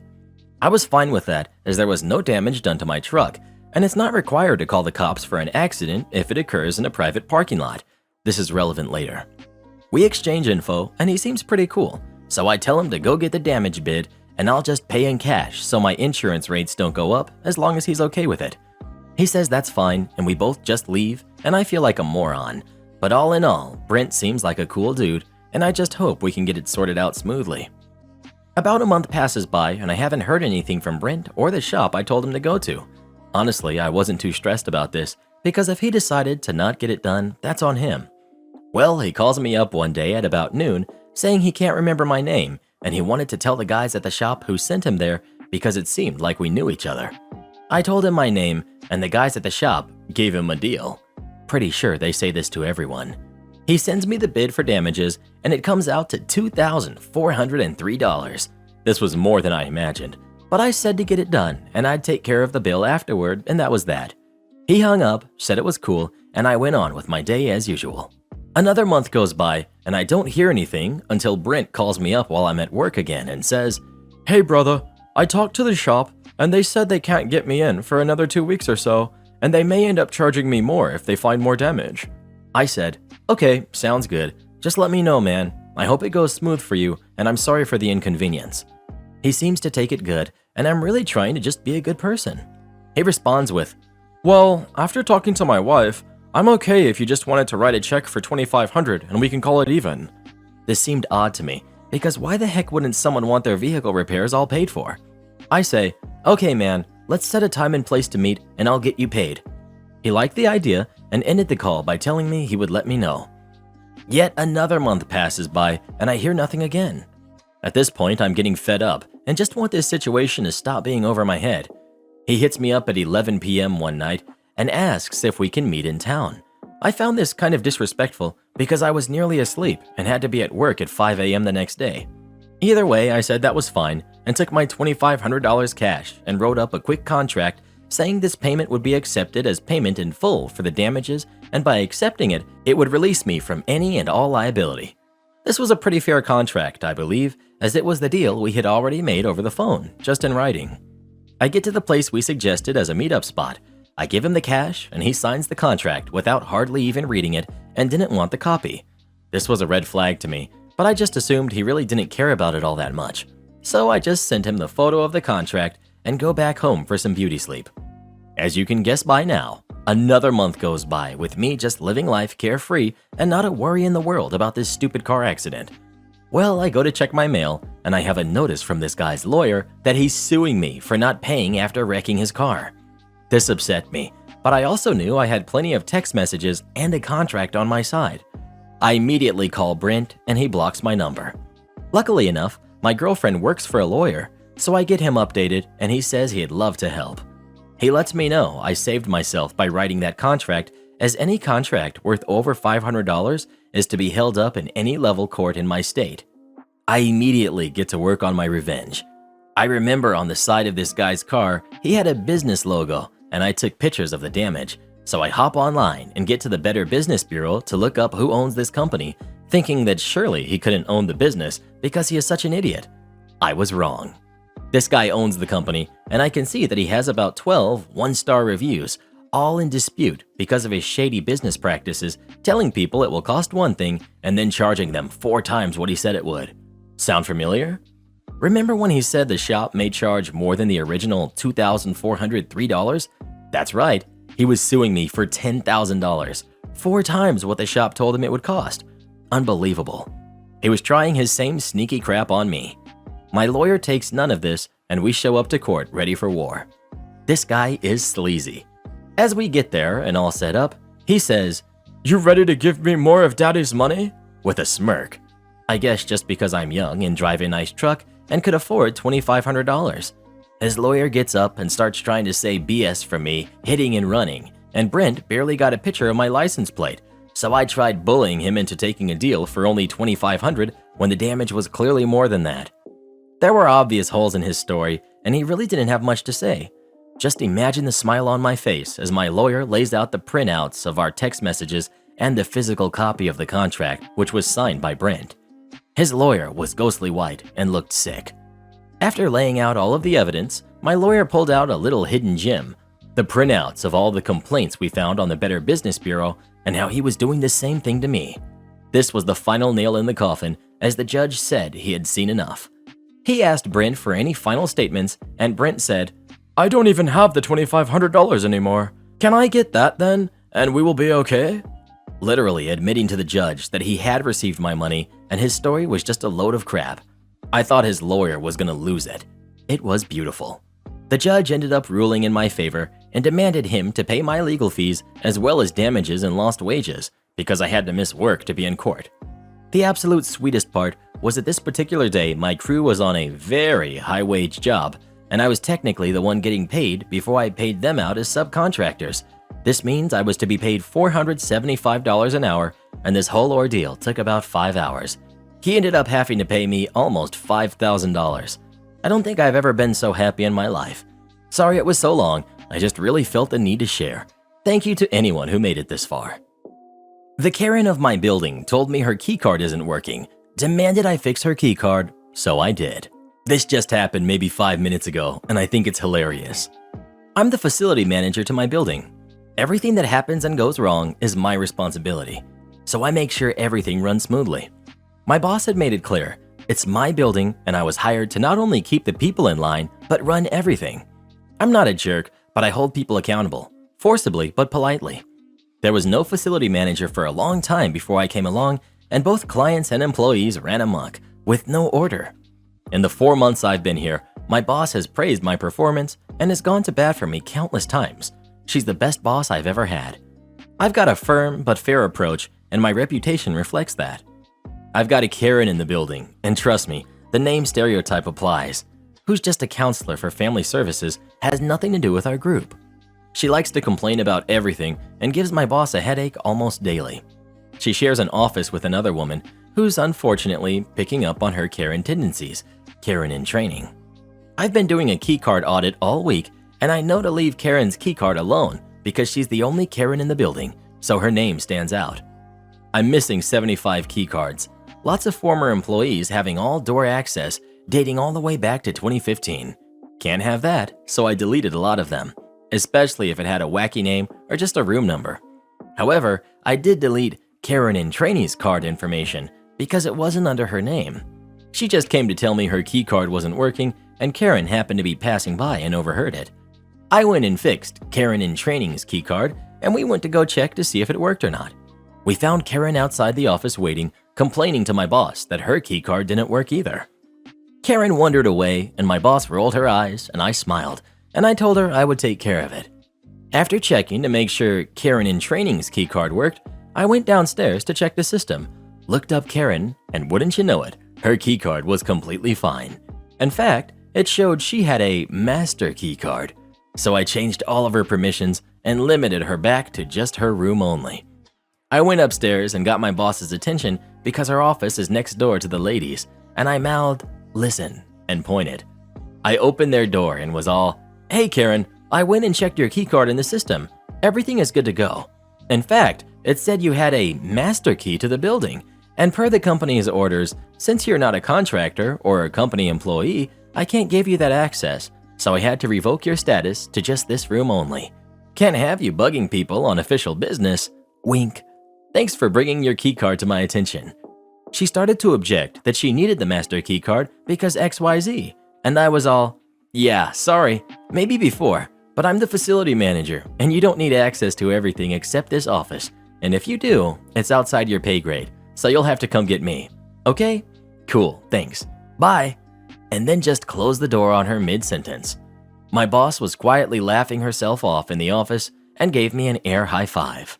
My girlfriend demands to have the first bite every time I get fast food. I've been living with my girlfriend for the past 6 months.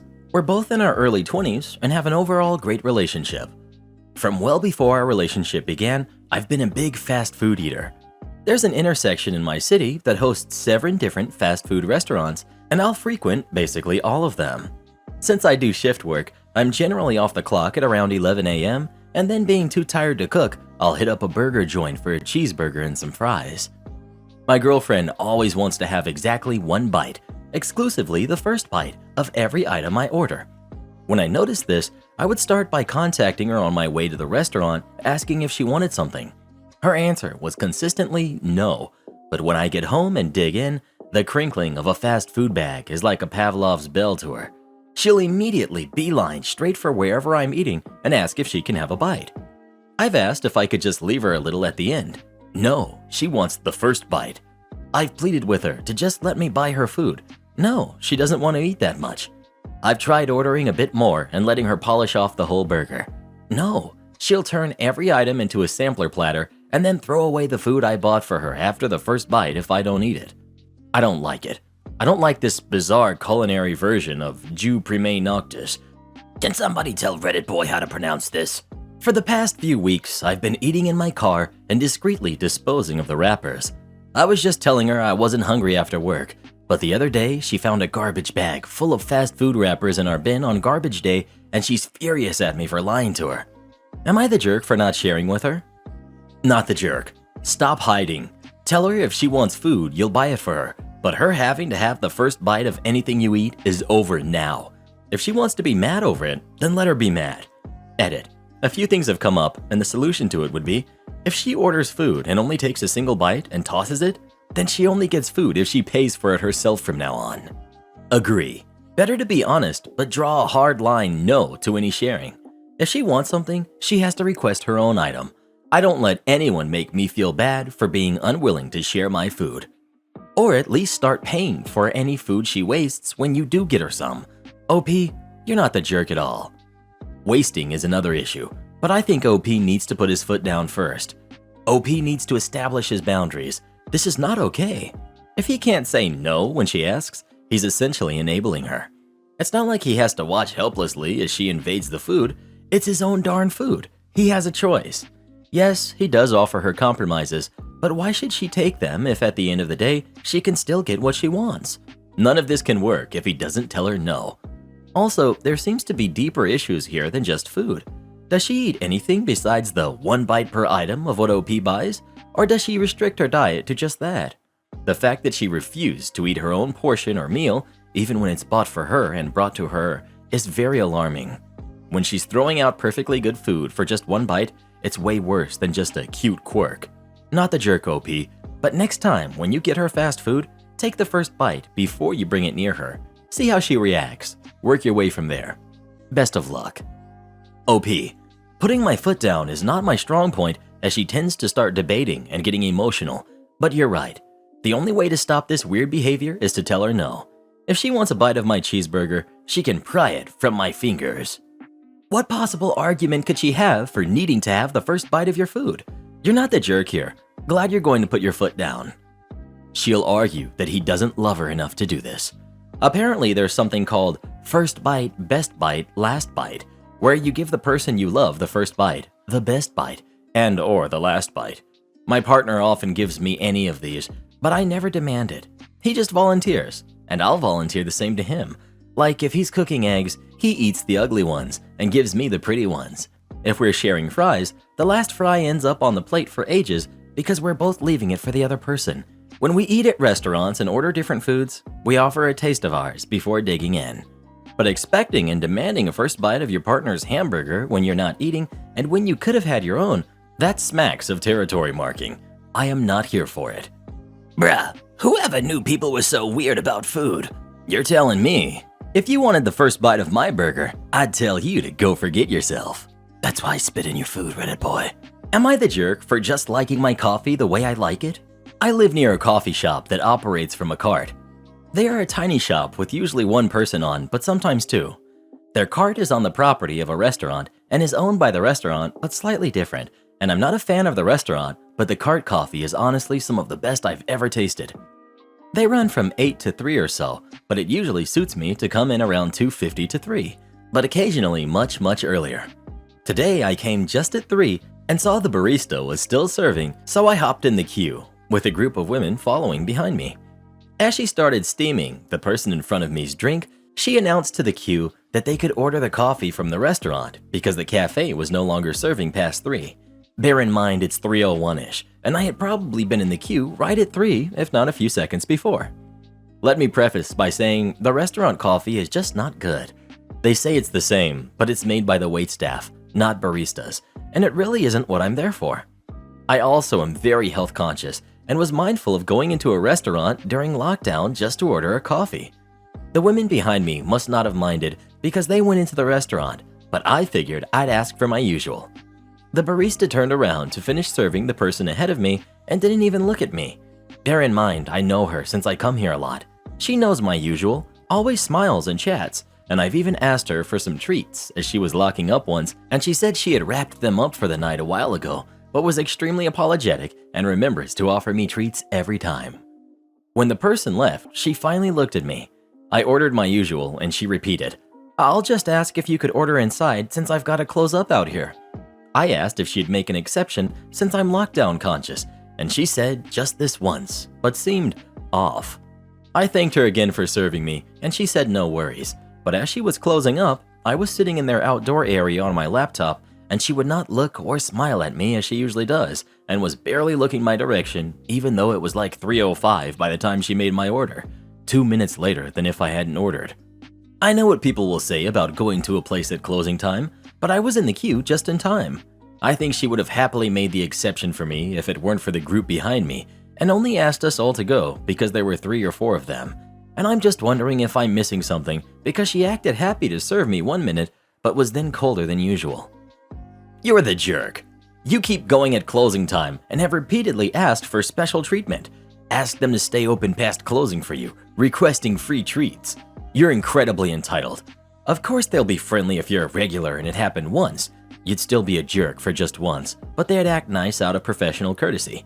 But repeated behavior like this definitely puts a strain on their tolerance. Stop going right at closing time, even if it suits you best. Either go earlier or not at all. If you can go earlier, but you go intentionally at closing, you're an even bigger jerk. Stop asking for them to stay overtime just for you. You aren't special. Stop asking for free treats. Again, you aren't special. Stop being an entitled jerk. Edit to add. The treats bit is even worse. OP went back to the barista and asked for treats at 3:45 after the barista had already closed out the till. Also, OP has either not been tipping or not tipping extra even after making them work over. OP is a giant jerk. Edit. About the free treats comment. OP didn't specifically ask for free treats, but in the comments, OP states that they didn't ask for the treats until they saw the barista leaving at 3:45 and after the till had been closed. They didn't ask for treats when they ordered their coffee, which was already late. If you watch a barista close up the till, see them leaving, and then ask for treats as a second, even later order after the cart is long closed, the implication there is definitely that you're asking for them for free. If OP really had intended to pay for the treats, they seem to go to the cart every day, they easily could have paid the next day. Oh my goodness. I missed the part about the free treats. That is so annoying. As a former barista, I know this lady. The customer who thinks you're friends because you're friendly and expects special treatment. Like the lady who walked behind the counter and started making her own drink one, saying, "Don't worry, I live here." Remembers to offer me treats? The entitlement in that statement. Is OP a dog? Dogs are generally more appreciative, but maybe. You weren't just in time, per your story. You jumped in the queue at exactly 3 p.m., so probably a minute or two after, knowing they close at 3 p.m. The barista asked you to go inside because she needed to close and you refused. She caved so as to not upset you, likely knowing you'd react poorly as a regular. And based on the previous encounter you mentioned with the treats, she's probably intimidated by you. She wouldn't smile at you as she was closing because you're the jerk. You held her up, and depending on how strict her schedule is, you likely set her back a few minutes and could have caused issues for her. Some companies are very strict about overtime. Maybe she had to pick up her kid. Maybe she's on the way to another job, etc. Edit. This story does not match the title at all. Add that to the list of reasons you're the jerk. Right? I saw the title and was expecting some drama about wanting almond milk instead of regular or something. Not, I showed up when they were already closing and demanded to be served because I'm special. Well, who do you think is the jerk? OP or the barista? Please let us know. Bruh, what kind of treats you talking about? Don't worry, Karen. We'll pick you up some more when we go to Walmart today. Coworker thinks my personal out-of-work activities are not as important as her kids. I'm a married 36-year-old woman with no plans to have kids. I recently had an issue with a coworker where our boss emailed her and I to ask if one of us could cover an evening call. It's a 9 to 5 job, but we occasionally have evening calls due to collaborators in a different time zone. The coworker asked me to do it because her son had a soccer game, but I said that I can't do it because I had a volleyball game. She said that I should do it because the soccer game is for her kid and my volleyball game is just for fun. I said that respectfully, my outside of work commitments are not less important than hers because I don't have kids, and that she should take the call because I had taken the last 2. She scoffed at me, and I know that other people around the office have been gossiping about me and saying that it was super messed up that I made her miss her kid's soccer game. I think that it's incredibly important to support working mothers. I am always more than happy to accommodate the schedules of the mothers I work with when it doesn't cause a significant inconvenience to me. For example, some coworkers leave early to pick up their kids. Our company is great about that, and I'm happy to work project schedules around that. I also would have taken that call if I hadn't had a conflict, as long as it wasn't a pattern of me taking significantly more evening calls. I talked to a friend about this, who's a mother, and she said that I should have just done it, because people who don't have kids really should have more empathy for working parents, and we don't understand how hard it is. I said respectfully that I do understand that working mothers have much more stressful lives than I do, which is why I decided not to be a mother. I also said that I can have respect and empathy for working mothers and also value my time and choices equally. She similarly scoffed and said that I don't understand. Am I the jerk here? Follow-up. Thanks everyone for the support. I'd like to acknowledge that a lot of the support is coming from working mothers, which I appreciate. Almost all of this has been respectful, but for anyone bashing mothers generally or using mean terms, I don't need your support. Not the jerk. I love it when people say, "But you don't have a family," as though people were hatched from pods. Having kids isn't a free pass to get out of things you'd prefer not to do. It ticked me off when I was single and newly married. Like, if I don't have my contractual time off, when am I supposed to start one? I took my first vacation last week in 2 years, and on my return this morning, one of my non-friend coworkers messaged me and was like, "What could you possibly do for a week and a half with no kids at home?" Like, dude, I have dogs to go out with, books to read, Reddit to argue on, naps to take, Sims to control, and a lockdown to hide from. OP, I'm a mom of a tween. Your coworker and your friend are being jerks. It's unfathomable to me to use my choice to have a kid as an excuse to expect my colleagues to cover for me. Do I want to be there? Yep. Do I have to miss sometimes? Also yep. I wonder if her husband is pressuring people to cover his work so he can attend, or if she expects him to. Not the jerk, but it wasn't smart to say what your conflict was. You didn't have to justify it. All you had to say was, "Sorry, I really can't. I have a prior commitment." No is a complete sentence, especially if she had done the last 2 calls. Not the jerk. This isn't like her kid was hurt or in a hospital, so she can't come in. It's a hobby versus a hobby, and clearly her turn to pick up the shift. Enjoy your volleyball game. Am I the jerk for ordering fried pork intestine at a Chinese restaurant my girlfriend took me to? Me, 24 male, and my girlfriend, 23 female, of 2 years, went out to an Asian restaurant yesterday. I'm a white guy and she's Asian, and she had been saying all before we went how I shouldn't be afraid to try the real Chinese food that they have there. And I kept saying I was looking forward to it because I love trying new things. But every time I said that, she just raised an eyebrow and went, "We'll see." Well, we got there and the menu was in Mandarin with English subtitles, and they had all kinds of things on it I'd never even imagined. It looked awesome. I ordered jellyfish tentacles over vinegar as an appetizer, and she just went, "Okay, I get it, haha," ordering the weirdest thing on the menu just to prove me wrong. And she wouldn't believe me when I really enjoyed the dish. She tried some and just went, "Whoa, oh my gosh, there's no way you like that." And I just went, "Well, would you like to come take a seat inside my brain so you can tell for sure?" And she just rolled her eyes. I ordered the fried pork intestine.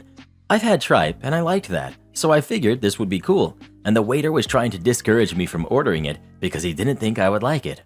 As soon as he said that, my girlfriend just pounced and was like, "Yeah, no, he wouldn't like that. Don't order that. Order something you would like. Order fried rice or something."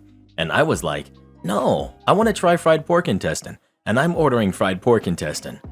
I'm not here to try fried rice. You can get that anywhere. I'm here for something I can't get anywhere else." And the waiter just cautiously took down the order, and girlfriend was like, "Well, you didn't have to be like that." I didn't even raise my voice. So I finally get the pork intestine. One of the chefs pokes his head out of the kitchen to watch me eat it, and it was incredible. I asked my girlfriend if she wanted any. She made a weird face and said, "No, obviously you went and ordered the grossest thing possible just to make a point," and accused me of being passive-aggressive. I ate it all and wished there was more, and all the way home she was saying how I am passive-aggressive and she can't believe I did what I did. And when we got home, I just said, "Look, I can't believe you're upset that I ordered food from a place you took me to, and you're even more upset that I liked it." She said, "If you're gonna be like this about my culture, then you are never meeting my parents." I mean, I don't know. Maybe I was being passive-aggressive and just didn't realize it. People can be passive-aggressive unconsciously, right? I thought I was ordering what interested me and eating food I enjoyed, and I'm probably gonna go back to that place without her because the food was straight up fire. But maybe I should have ordered something else so that it didn't look like I was bragging about how I can handle Asian food. I don't know. Sometimes I feel like she should be with a guy who shares her culture so that she can be with someone she believes. Not the jerk. Sounds like she's the one being passive-aggressive, to be honest. She tells you that you shouldn't be afraid of ordering real Chinese food and then gets upset with you? Very weird reaction. I totally agree. Why did she take you there if she wanted you to either order something more American or not like what you got? Feels like this was kind of a weird setup. It does feel like a weird setup. I agree. Not the jerk, OP. It's very odd that she was annoyed that you were willing to try new things. I mean, isn't that the point of having authentic restaurants? Exactly. He was never going to win. If he ordered fried rice, she would have given him crap for not trying something more adventurous. She set him up to fail. Not the jerk. Your girlfriend is overreacting.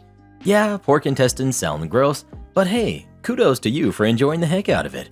I'm sure as long as the chef cooked it right. Maybe I'm just the out-of-touch southerner, but pork intestines are just chitterlings. Is it that weird of a dish outside of the South? Mind you, I've never had them, religious reasons, but I've grown up in a community that would eat them. Not the jerk. But you've been dating 2 years, and I feel like I'm missing some context about why she was surprised at this stage of your relationship that you enjoy trying new things. OP, that surprised me too.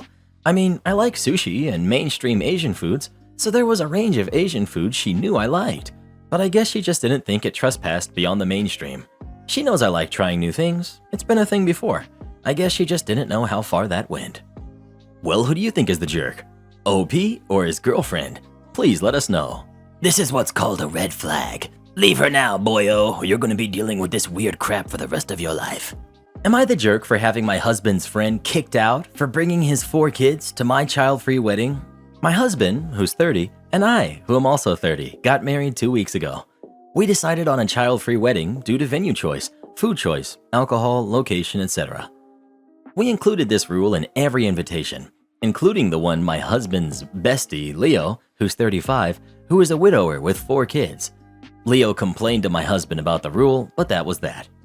At the wedding, my husband said he was worried his friend Leo may not come since I refused to let him bring his kids. But about almost an hour into the wedding, we start hearing noise from a distance. We look closely and see Leo standing there with his 4 kids dressed nicely. He was arguing with the staff about the kids not being allowed. I felt horrible because the staff was drilling that this was a child-free wedding and that the kids needed to leave. But Leo kept arguing and went as far as to yell out my husband's name, telling him to come tell the staff off since it's his wedding. I was so upset and embarrassed, but I kept my composure and went over to talk to Leo. I told him to either get the kids somewhere else and come back or just leave. He acted offended, saying this is his best friend's wedding and he was invited to it. I said I was sorry, but the rule is followed by everybody, and everybody should respect that. He argued about how he wasn't just a random guest, but was family, but I said it still applies. I insisted he make his choice, but he doubled down, talking about how he couldn't find a babysitter and how he shouldn't have to miss his best friend's wedding.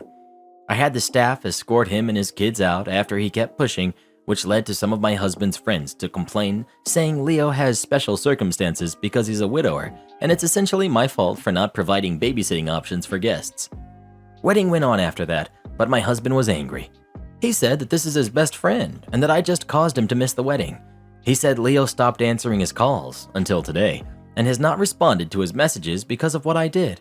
Now my husband believes that I have just ruined his relationship with his friend when I could have just made an exception for him and the kids since they were there already. Am I the jerk? Edit. Just so you know, my husband was on board with this rule, but wanted me to make an exception for his friend and his friend only. My family and friends would have felt deeply hurt if I said yes. Not the jerk in the least. The rule was well telegraphed in advance. Leo just showing up was an absolutely jerk move. I'm convinced that, given his reaction, perhaps your husband encouraged Leo to just show up without your knowledge. If that is true, he is also the jerk. The husband doesn't seem to have been on board with the whole no kids thing, and based on the friend's reaction as well as the husband's, I almost wonder if there wasn't a bit of a smear campaign against OP among the friends, and as you suggested, the husband suggested Leo to show up. Yes, it sure sounds that way. OP using the word we several times in her submission, referring to the no kids policy, but given husband's reaction, it sure sounds like he wasn't on board and may well have engaged in some subterfuge, which backfired when OP held her ground. Not the greatest start to a marriage, in my opinion. You don't have a Leo problem, you have a husband problem. If he wasn't on board with no kids, the time to say so was before the invitations were sent. Imagine all the anger and hurt from others if you had let Leo's kids stay. I suppose one compromise would have been to let them stay through the ceremony only, but that still would have created hard feelings among others. You are not the jerk, your husband and Leo are both jerks. A "don't you know who I am" story. Like a month or so ago, I'm prepping the bar before the restaurant I work at opens, when the phone starts ringing. I grab the bar phone and answer. "Thank you for calling our restaurant. This is Sarbog. How can I help you?" A woman answers. I'd like to make a reservation for 4 people at 5 p.m. Now it's a Saturday, and we're always booked for Saturdays by Thursday. So I tell her, unfortunately, we're booked tonight, and any reservation would have to be for after 8:30 tonight. Are you serious? I've never had anyone respond like that on the phone before, and I don't know what to say for a fat minute while I'm trying to process her tone. I'm sorry, but we're booked at the time. Are you seriously saying no to me? She hisses. Now, I think she's messing with me and offer a chuckle before repeating that we're booked. I just can't believe you're saying no to me. You tell everyone in that restaurant who you're saying no to. I'm too stunned to say anything helpful, so I say, okay, and hang up. I turn to my manager and ask, what the heck? We have a pretty good relationship, so he just laughs, not knowing what happened over the phone. So I tell him, some lady just called asking for a reservation, and I told her we can't do it, and she asked if I was seriously saying no to her. He asks who it was. We have caller ID for most customers, and I tell him that I didn't recognize the name, which I didn't. Then the phone rings again. I tell him to answer it in case it's the lady again. It was, except when my manager answers, she tries to tell him it's her birthday, a detail she did not try with me. Regardless if it really was her birthday, we still couldn't have fit her party in on such short notice. My manager says we can't make the reservation, and she goes off with the "I can't believe you're saying no to me" BS and hangs up. We take the name and number from the caller ID and put it into the reservation system to see if she's been in before, and we even called my boss, the owner, to see if he knew her. And nope, nothing. We still don't know who she was, but we still laugh about it. I was really looking forward to finding out who she was. Me too, Karen. Me too. Am I the jerk for calling my brother's new girlfriend out? My brother, 33, male, has been dating his new girlfriend for about 4 months. She seemed like a nice girl, except she just doesn't like my other brother's wife. I've heard her talk a lot of crap about her. That she's weird and her hair color is ugly, just stuff like that. My brother's wife is a weird character, but she's a sweet person that changes her hair color often. Might sound biased after saying that. I don't say anything the times I've heard her talk crap about her. She usually says it discreetly later on to my brother. Yesterday, we had a family dinner at a nice restaurant. My brother's wife came in wearing a dress. Truth be said, it was tight and low cut. Nobody judged her, and we had a great time. My brother and his girlfriend rode with me and my sister. We rode together to the restaurant. While we were driving, my brother's girlfriend randomly says, "Did you see her in that dress? She looked nasty." There was a long, awkward silence before I said, "Excuse me?" She says, "Who wears a dress like that to dinner?" My sister looks at me to say something. I say it's none of your business, and I'm pretty tired of you talking crap about her. She again says that it's the truth. I say, okay, let's see how bad you are, and we ride in silence. We meet up at my parents' house, and we walk in, and I go up to my brother's wife and tell her that my brother's girlfriend has something to say about her. She goes red in the face and calls me a jerk for instigating. My brother and his girlfriend leave. Everyone asked what I was talking about, and I told them what she said. My parents told me I should have left it alone. My sister says I was right, but I also was in the wrong. My girlfriend praised me for it. I just want to know, am I the jerk? Not the jerk. I like your style. You stuck up for someone you care about. She messed around and found out. Not the jerk. You know, I completely agree, except that he probably embarrassed the brother's wife. She didn't need to be told that people were to say that about her in front of her entire set of in-laws. I'm not saying he's the jerk, but I feel like there's a way to do this without publicly humiliating the brother's wife. Nope, this is exactly how you deal with people that talk crap behind others' backs. But then again, I'm biased because this is exactly how I handle it. I have a zero tolerance policy when it comes to bullies, the outright bullies, and the gossip bullies like this one. If you're big and bold when the person isn't around, be big and bold when the target is in your face. No excuses. Solid, not the jerk.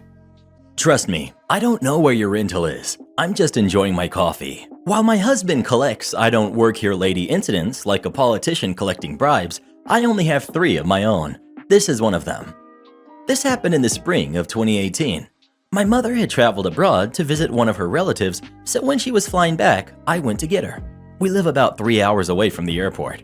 Because our oldest was recovering from a stomach bug, hubby decided to stay home with the kids and I would get my mother and bring her home. My mother's flight was scheduled to arrive at 13:15, but when I got there, I found out they had a 2-hour delay and I had to wait. I thought, all right, I'll enjoy a coffee while I wait, and notified my husband.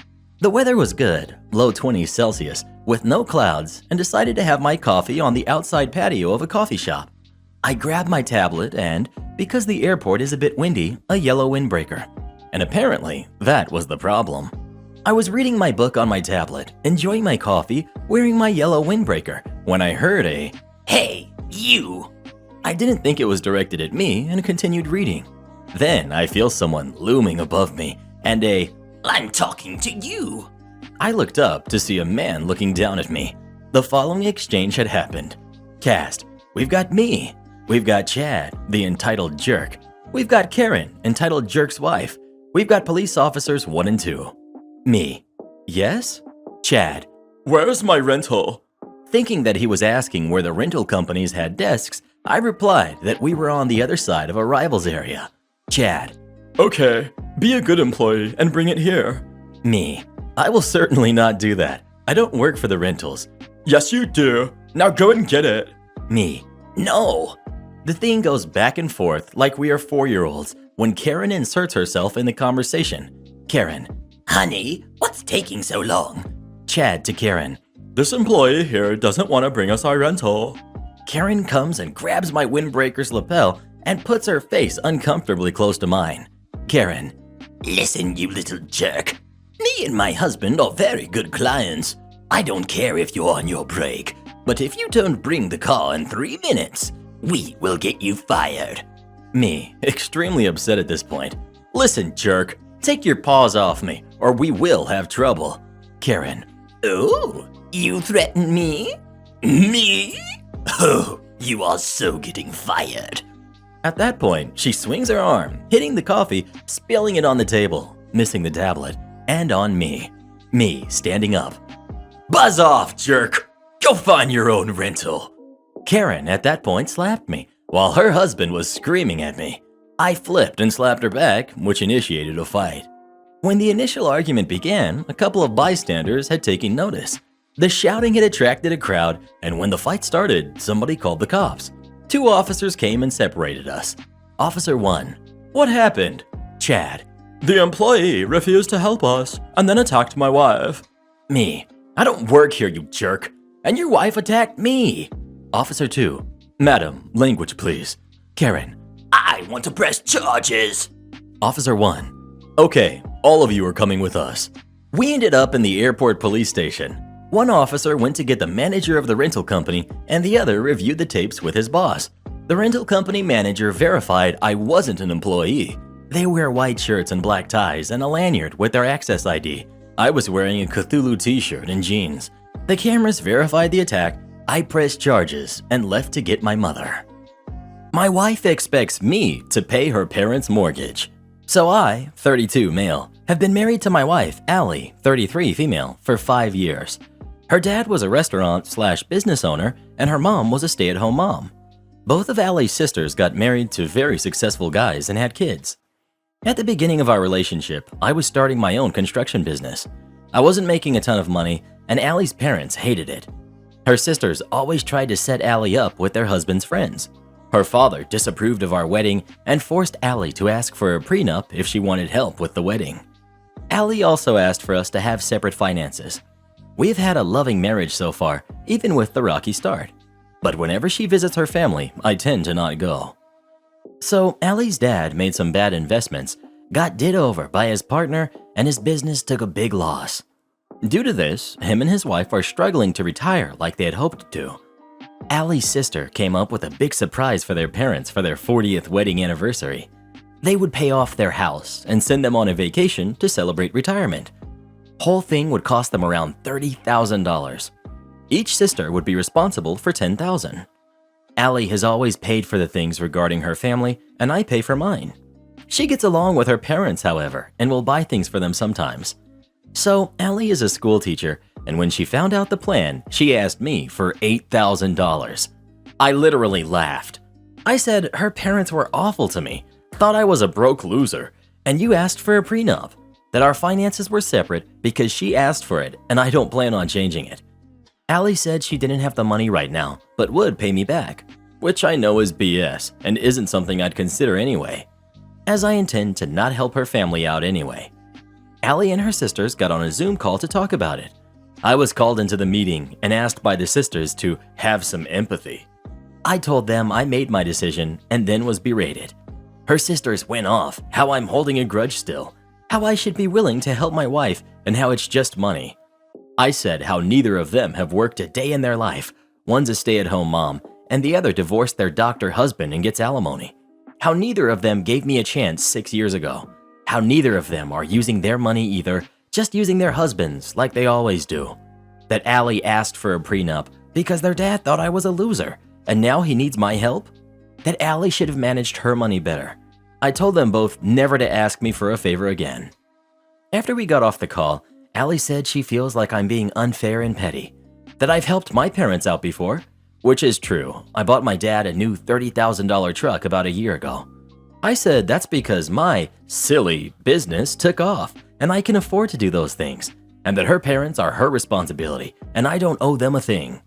My parents think, while I'm not in the wrong, laughing at my wife's request was kind of a jerk move. Am I the jerk? Edit. Yes, her parents tried apologizing, but I have a feeling this is only because my business took off. They try to invite me to come to holidays and stuff, but I don't respond. Not the jerk. She asked for separate finances, she got them. Not the jerk. They messed around and found out. The laughing seems natural given the circumstances. If it was for something that was a need, it may be different. A vacation and mortgage paid so they can retire early? Nah. Not the jerk for not wanting to give your in-laws a penny, but you forgot that your wife still chose you. Even though your father-in-law would not approve of you, your sisters-in-law pressured her to consider other guys. You must have forgotten to take your wife's feelings into account, and your perception of her makes you the jerk. So hold on to your money, but apologize to your wife for your behavior towards her. I don't think he is laughing at her, but her request, because yes, she chose him while handing him a prenup and separate finances aspect. He is laughing at the request because she didn't think twice when the roles were reversed in terms of finances. Edit. 1. Since people are saying the wife was forced to do the prenup, have a small wedding or elope. Don't take the dirty money. 2. Separate finances. His comment addresses this. He suggested they do income-based combined income. She, not family, actually demanded 50-50 combined income, aka contribute same amount. You can't pick and choose this when it benefits you. When it no longer benefited her, she walked the other way. Well, who do you think is the jerk? OP or his wife? Please let us know. Finances is one of the leading causes of divorce. Kids, in-laws, and religion are the other three. I love you, bud, but I'm doing you over.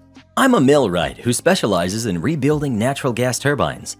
I run with a very top-tier caliber crew where everyone has a role to fill. My role is overseeing anything that's lifted with a crane. My technical title is rigging. If a load falls, it's my fault. If someone gets hurt while I'm in control of a lift, it's my fault. If equipment is damaged while I'm in control of a lift, it's my fault. The incident in question happened about 2 years ago, but we'll need to go back a couple years further to get to the backstory. I was a fresh member of the crew and had demonstrated competency in rigging. So after roughly 6 months with this group, my superintendent put me in charge of all rigging. I wasn't the fastest rigging, but I was safety focused and insisted on doing it right every time, even if it took a little longer. This meant that my superintendent didn't have to watch over every rigging task and could go relax because I had it under control. Another millwright joined the crew about the same time I did. We'll call him Larry. We didn't get along at first, but after a few months, we became friends. Larry was the act now, think later type, much like the superintendent I travel under. Larry was prone to making mistakes because of that attitude, but he was very fast and worked like a mule at all times, and I respected that. He wasn't especially skilled in any one area, so he had no special position. That meant sometimes he'd get put on less glamorous work, and I soon learned he was very jealous of my position as the rigging. At times, he would make comments like, "I'm gonna take your job." Not in getting me fired, but bumping me down a rung, and him taking my spot as rigging. He came up behind me while I was looking over my checklist to point out something I may not have checked yet. If supervision was near, he'd make sure he was heard. At this point, I should mention this. I stick out like a sore thumb on this crew. I was raised in a very strict cult, but in my mid-20s, I realized what was going on and left, at great cost. Losing my family and friends because of strict shunning rules the cult practices. Some of the stricter things stuck with me, like I've never been intoxicated, I don't use tobacco, I speak professionally, without slang or colloquialisms for the most part. These traits stick out from a crew of men that travel the road and work in harsh environments away from home for months on end. But Larry, he fits right in. Larry quickly became the superintendent's puppy, bringing him gifts of his favorite alcohol, staying out late after work with him, even rooming with him on the road. I, on the other hand, leave work, hit the gym, cook my food for the next day, and make sure I get at least 6 hours of sleep so I can perform the next day. I realize that puts me at a disadvantage socially in the workplace, but I prefer to let my work speak for itself. Anyways, fast forward about 18 months. We're starting a project just before lockdown hits. About 2 weeks into the job, I have to attend a mandatory class through my union. It's a 40-hour class and in a different state, so I'll be gone for pretty much an entire week with travel time. I get permission from supervision and leave, with Larry rigging in my absence. A few days later, I'm laying in bed stressing out about the final test I have to take the next morning. If the test isn't passed, the entire week is wasted. I always psych myself out before a test, but in reality, I don't have anything to worry about, as I'm a good student and test well. My phone goes off. It's a text from Larry. "I love you, bud, but I'm doing you over." I reply, "What are you talking about?" "When you get back, I'll be the rigging. You can do the crap work from now on." I'm not proud of the response I came back with, but it's how I truly felt in the moment. Be careful about doing over someone smarter than you. I'm far from the smartest person you'll ever meet, but I do enjoy reading, studying, and learning. And being smarter than Larry wasn't an accomplishment by any stretch of the imagination. The next morning, I passed the test and headed back to the job, where Larry had in fact usurped my position as rigging and was lording it over me as I went about doing the tasks he normally would do. To be completely honest, it was kind of like a vacation at first. Get paid nearly $40 an hour to clean parts or torque flanges with no stress? Sign me up. But I was upset. I was upset because I knew I did my job better than he would. I knew that he got along better with his superintendent because of their similar personalities, but I didn't feel that I should lose my position simply because Larry had more in common with our superintendent than I did. Regardless of that, I was now dealt these cards and I had to play them. Just 3 days after I got back from class though, the job was shut down. Lockdown was just now sweeping the country. Out of an abundance of caution, the plant shut down the project until further notice. We were sent home for about 3 days and then called out to an emergency shutdown where a turbine had crashed. We roll out and are on the job 48 hours later in the middle of nowhere, Alabama. We get right to work. On this particular unit, you pull the entire roof off in 2 sections with a crane to open the enclosure. Compared to many things we lift in a project like this, the roof weighs very little. The turbine rotor may weigh over 100,000 pounds, but the roof usually only weighs around 7,000 pounds. Lightweight. But it is large, and there are critical parts around the roof that can be damaged if not lifted carefully. Typical procedure is to be on top of the roof after it's unbolted, be in a full-body harness, and tied off to an approved anchor point capable of holding at least 5,000 pounds per OSHA regulations. We then slowly take the weight off of the roof with the crane until it's floating and then climb down off of it and continue the lift until it's set on the ground or on a truck to be moved. The superintendent instructs me to go on the roof with Larry and assist him. "Do whatever Larry tells you to do." "Okay, boss." I put on my harness and climb to the top and begin to assess the situation. The rigging to lift the roof is 4 5-ton chain falls. It's capable of safely holding 20 tons, well over the weight of the roof. The crane is also well overrated for this lift, and with the boom extended all the way out in order to clear another building on the way to the ground, Larry has it all rigged up, but no tension on the wire rope slings. And then I notice his crucial mistake. He has forgot to account for boom deflection. When a crane takes the weight of a load, the boom flexes down. Depending on the crane setup and the weight of the load, it can mean that while your crane hook might be centered in your load with no weight on the hook, once you get the weight off the load on the crane hook could be anywhere from a few inches to a number of feet off center. Which means that when the load comes off the ground, it swings. Swinging is bad, always. Enough weight swinging could tip the crane, crash into equipment, crash into a person. It's very dangerous. At this point, I start calculating. Is this weight enough, even swinging, to tip the crane? No, not even close. Is it enough to break a chain fall? No, not even close. Are there any people working around us that could get hurt? Nope, it's just us. Is there any equipment that could be damaged if it swings? Yes, an electrical control panel, which has all power shut off to it and has been disconnected, is in the swing path.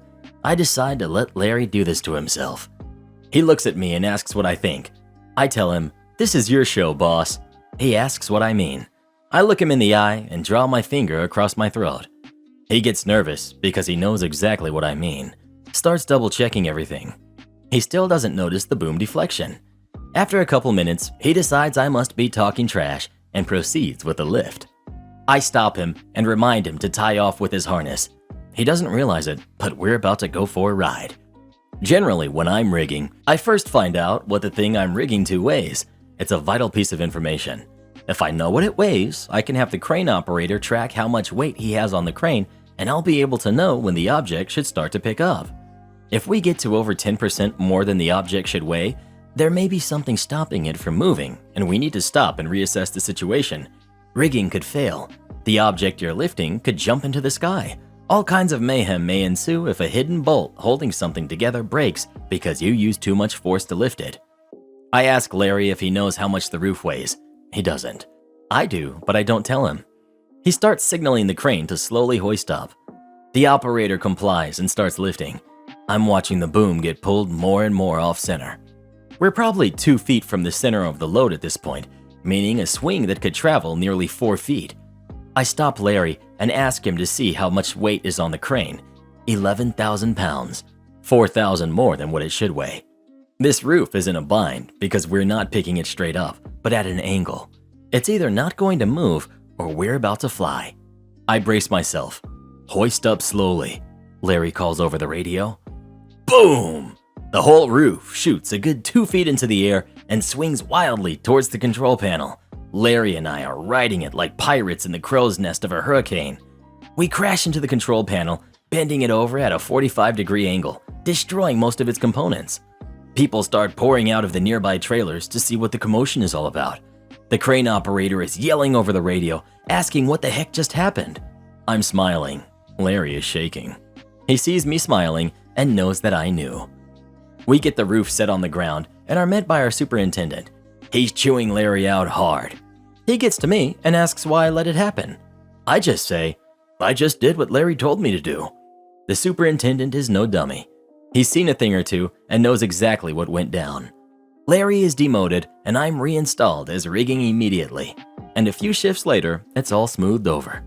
Larry and I are actually good friends now. We've been through a lot together and have each other's backs these days. He's now the foreman on our crew and lets me do my thing. Feeling your way to the top is still a valid way of progressing in my field, but I'm happy for him. He's actually good at it. And I guess that's all there is to say about that. Am I the jerk for refusing to give my unborn son my husband's last name? Hello. I, female 26, have been married to my husband, male 31, for 3 years, and we're expecting a baby boy together. When I married my husband, I kept my maiden name, which he was perfectly okay with. We already discussed this and agreed that any future kids we have will automatically take his last name. His family considers this a huge deal, and I decided to just go with it. But recently, I started thinking about it a lot more and figured that it would be unfair for my unborn son to take my husband's family's name and not mine. I talked to my family, and they said my husband and in-laws are ridiculous to push this on me without a compromise, expecting I go with it.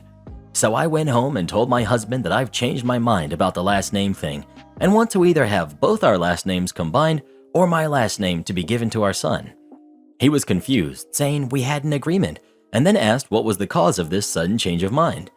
I told him, and he said I can't just do that, and called me selfish when I pointed out that I'm the mother. I get a say too. We went back and forth on this, and he said no way he and his family will let me do this to his son, as if my last name is a disgrace. We had a fight, and we stopped talking after this. He said that I broke and violated my part of the deal, and I should just deal with it now, but I won't accept it. Am I the jerk? Wow, there are a lot of men coming out of the woodwork and trying to shame you into quietly accepting the mistreatment here. You are allowed to change your mind on things. Sometimes a hypothetical situation is a different level of importance than an actual situation. Your husband has a right to his feelings, but so do you. A hyphenated name is a great compromise. I personally gave my kids their father's last name just because I hated my last name. But if I had liked it, I would have kept it and for sure given it to any kids I grew and birthed. I now get called Mrs. Husband's full name, which I cannot stand, but that's a whole nother aspect of the mistreatment we face. Not the jerk. You've offered a compromise with the hyphenated surname, and if you're guilty of selfishness, then he's guilty of the exact same thing. You're allowed to change your mind, and discussing hypothetical future kids is very different to expecting the arrival of an actual kid. Also, you're part of the deal. So, what were you getting in return for agreeing to give your future kids his surname instead of yours? Not the jerk. While yes, you did agree at first, you are completely within your right here to change your mind. It took both of you to make this baby, and you should both have an equal say in the name. Also, point out to your husband that it will be harder for you if your son doesn't also have your last name, as it will be harder to connect your relationship to him. This could lead to problems anytime you go somewhere new where you have to fill out paperwork on his behalf or travel alone with your son. Absolutely do not give the baby his last name. This tradition needs to end. It's 2021 for crying out loud. Can't stand people who want to live like we're still in the dark ages. Let me guess. This husband of yours thinks it's okay for him to goof around at work all day while you do the actual hard work around the house. I'd leave him, sis. Guys like him aren't worth a darn, and it's only a matter of time until the mistreatment gets even worse. Hey Reddit boy, you ever feel like we're walking around a zoo when we read some of these replies? Zoo would be an understatement, Karen. Zoo would be an understatement. Worry about your own department. Okay. I've worked at a national grocery chain for the past decade plus in various roles along the way. A few years ago, I was at one of the first stores in the entire company to have online ordering. I'm sure you've seen it near you. Order online, come to the store, we bring it out to you. When it first rolled out, I learned very early how to do every stage of the process, even though it wasn't my job title. It impacts everyone in the store, so I wanted to know the ins and outs of it so that I would be ready for what it meant for me. Early last November, my current store started doing online ordering. They couldn't get anyone to transfer from nearby stores, so they had to hire an entirely new crew and send them other places to be trained.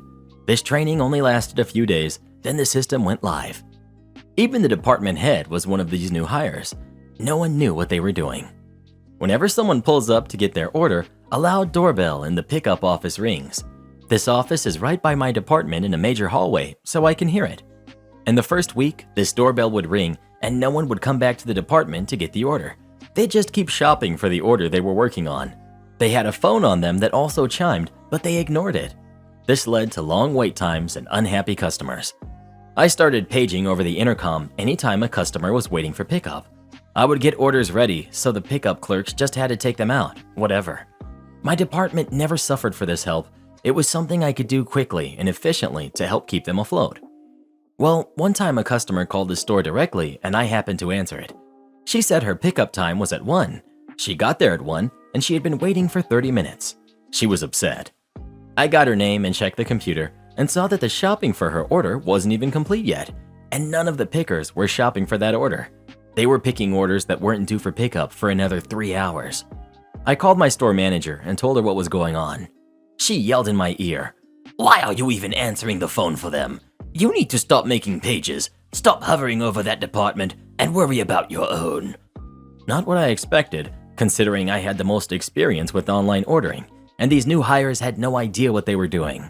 My store manager knew this, but I said, "All right," and I hung up on her. I picked up the phone call with the customer and told her it would be a while and that I was unable to help her further. I also recommended she come in and speak with the store manager if she had any concerns. I went back to my department and started working. It only took a few minutes before I heard the store manager being paged to the front, and the shouting that ensued could be heard in every corner of the sales floor. But it doesn't end there. As I said, this program was rolling out in November, and Thanksgiving was just a few weeks away. I stopped helping in any way. No overhead pages, no staging orders, no answering phone calls, nothing. The amount of orders skyrocketed, and the department was constantly incredibly far behind. They routinely had to call customers and tell them they'd have to come later in the day or even the next morning. Pick time plummeted, wait time skyrocketed, efficiency ground to a halt. It was horrible. And I just kept my department in tiptoe shape, giving the new hires sympathetic looks when I would see their beleaguered faces. Eventually, the store manager came to me and asked for my help. I'd love to help, but I was told, rather emphatically, to worry about my own department. Now, I knew that I was in no position to say no. If the store manager told me to do something that I was trained to do, saying no was insubordination and a fireable offense. But that didn't stop me from reminding her that it was her who put them in that situation to begin with. I took great pleasure in the sigh she gave and the genuine apology that followed. I accepted her apology and went to help. The workers are much better trained now, and for the most part, the department is running smoothly. I no longer have to help as much as I did in those early months, but my store manager is happy to have me when the need for help arises. My entitled nephews stole from me one too many times. In a prior post in a different subreddit, I asked if I was the bad guy for wanting to call the police on my nephews for stealing from me, and the overwhelming support I got made me realize that standing my ground was the best thing for me to do. About midway last week, when I came home from work, I noticed a shed door was open and the padlock that I used to keep it shut with was broken, and I had a lot of bags full of soda cans in there.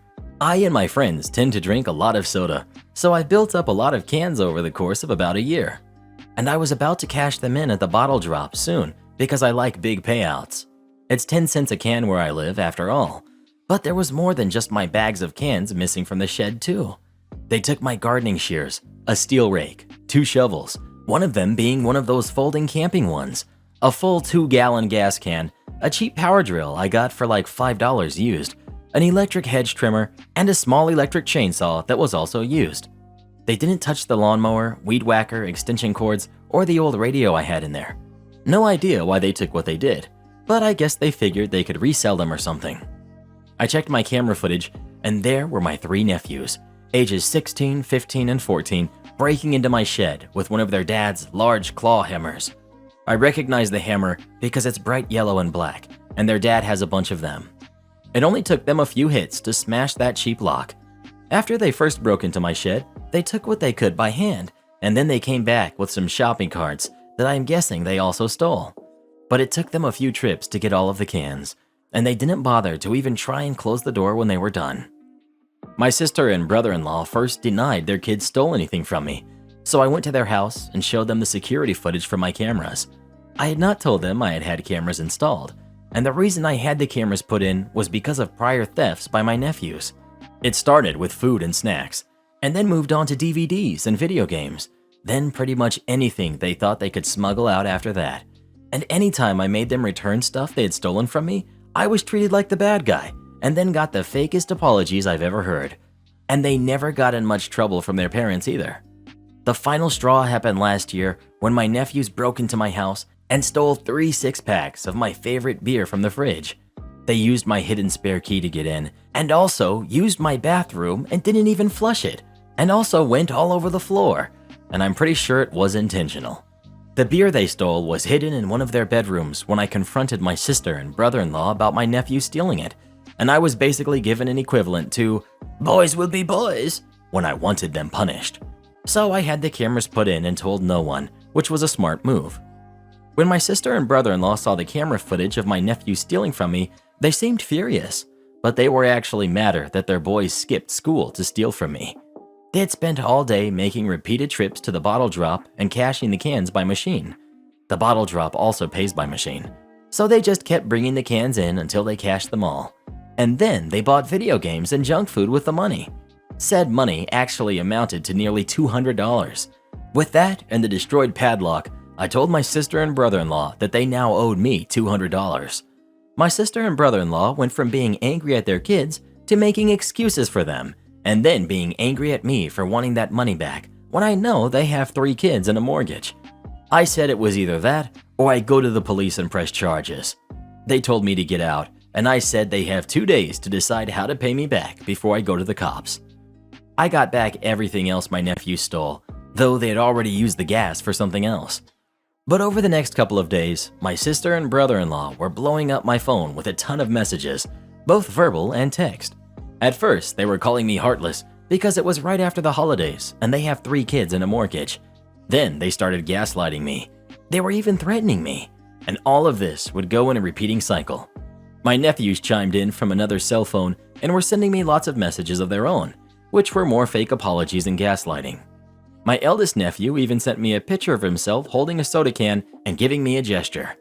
So I guess they weren't taking my threats of going to the police seriously because family. When I last spoke with my sister and brother-in-law, they refused to negotiate any sort of method of repayment for what my nephews did, even when I suggested they just sell the video games that were purchased with the money from the cans. Then they had the audacity to say I'd actually tempted my nephews by having the cans in my shed to begin with. Oh yes, I'm the devil snake that tempted my nephews with a shed full of cans that just screamed, money, money, money. So that was it. I went to the police station that morning and filed the report. Gave them a copy of the video footage of my nephew stealing from my shed. I gave them the broken lock they had smashed, showed them all of the texts, which were screenshotted and also given as evidence. Heck, I even gave them a copy of the photo my eldest nephew had sent me. But my nephews were indeed arrested on Saturday. Police came to their house, and my sister and brother-in-law were forced to let them in because they had a warrant. Apparently, all 3 of my nephews went from being little jerks to crying like babies when they were being put in cuffs. I know this because a neighbor I'm acquainted with that's sort of friends with my sister was there to see it. And shortly after the arrest, my sister and brother-in-law were blowing up my phone again. They weren't able to get their kids out of jail till Monday morning, and now the boys are being charged with larceny, willful destruction of property, and vandalism and harassment. The police took this whole case pretty seriously, as there had been complaints about my nephews for some time, but nothing was proven until now. The past few months, bags of cans have actually been going missing all over the area. Don't know if it was my nephews or not, but they're likely suspects. And with word spreading of their arrest, let's hope other neighbors with security cameras come forward with more footage. My sister and brother-in-law showed up at my house too. I refused to open the door and told them that this all happened because they are enablers who refused to hold their kids accountable for their actions. That made them just scream and pound on my door more until I threatened to call the police on them too. And since I've done it already, they know I mean it now. So they left without any more trouble, but they went back to blowing up my phone. I didn't block my sister or brother-in-law. Instead, I just decided to save all of the messages they send me because I've made the decision to take them to small claims court over this. I don't really need or want the money and have already replaced the destroyed padlock with a much better one. However, the kids aren't the only ones who need to be taught a lesson. In the end, I hope I put them in enough of a hole that they learn not to mess with me ever again. I also have the full support of my family on this. My parents, aunts, uncles, cousins, etc. They're all supporting me in this because my nephews have stolen from them too. And after banning my nephews from my house, some of them did the same. I'm going to push for my nephews to get community service, and the reason why isn't just because it's a good idea, but also because I know that they'll hate that the most. Whenever made to do any kind of work they don't want to do, they just stand around griping and act like the whole world is against them, so hardly anything ever gets done. Perhaps a few hundred hours of unpaid work will teach them some manners. They've been spoiled far too much. Karen posted a rude TikTok of my mother, so I got her fired. May sound implausible, but setting, coffee shop in small town America. Most people know each other, so not really that out of the ordinary. There's a nice indie cafe a few blocks from my house, which I, 28 male, go to a couple of times weekly. Servers all know me. This month, I had my mom with me, her visiting the US for the first time. Mom spent all her life in a Southeast Asian country, her English is not good, etc. Anyway, I go to work one day last week. Mom wanders over to the cafe.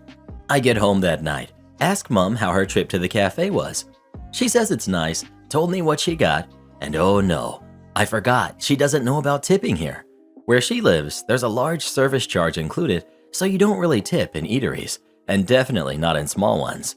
Completely my bad, and entirely my fault for forgetting to inform her.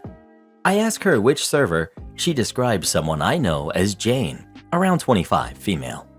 I go to the cafe the next day. The minute it opens, I see Jane is working, and I apologize profusely, explain that my mom doesn't know about tipping, and give her a 70% tip. Bill came up to around $10, so it really wasn't breaking the bank.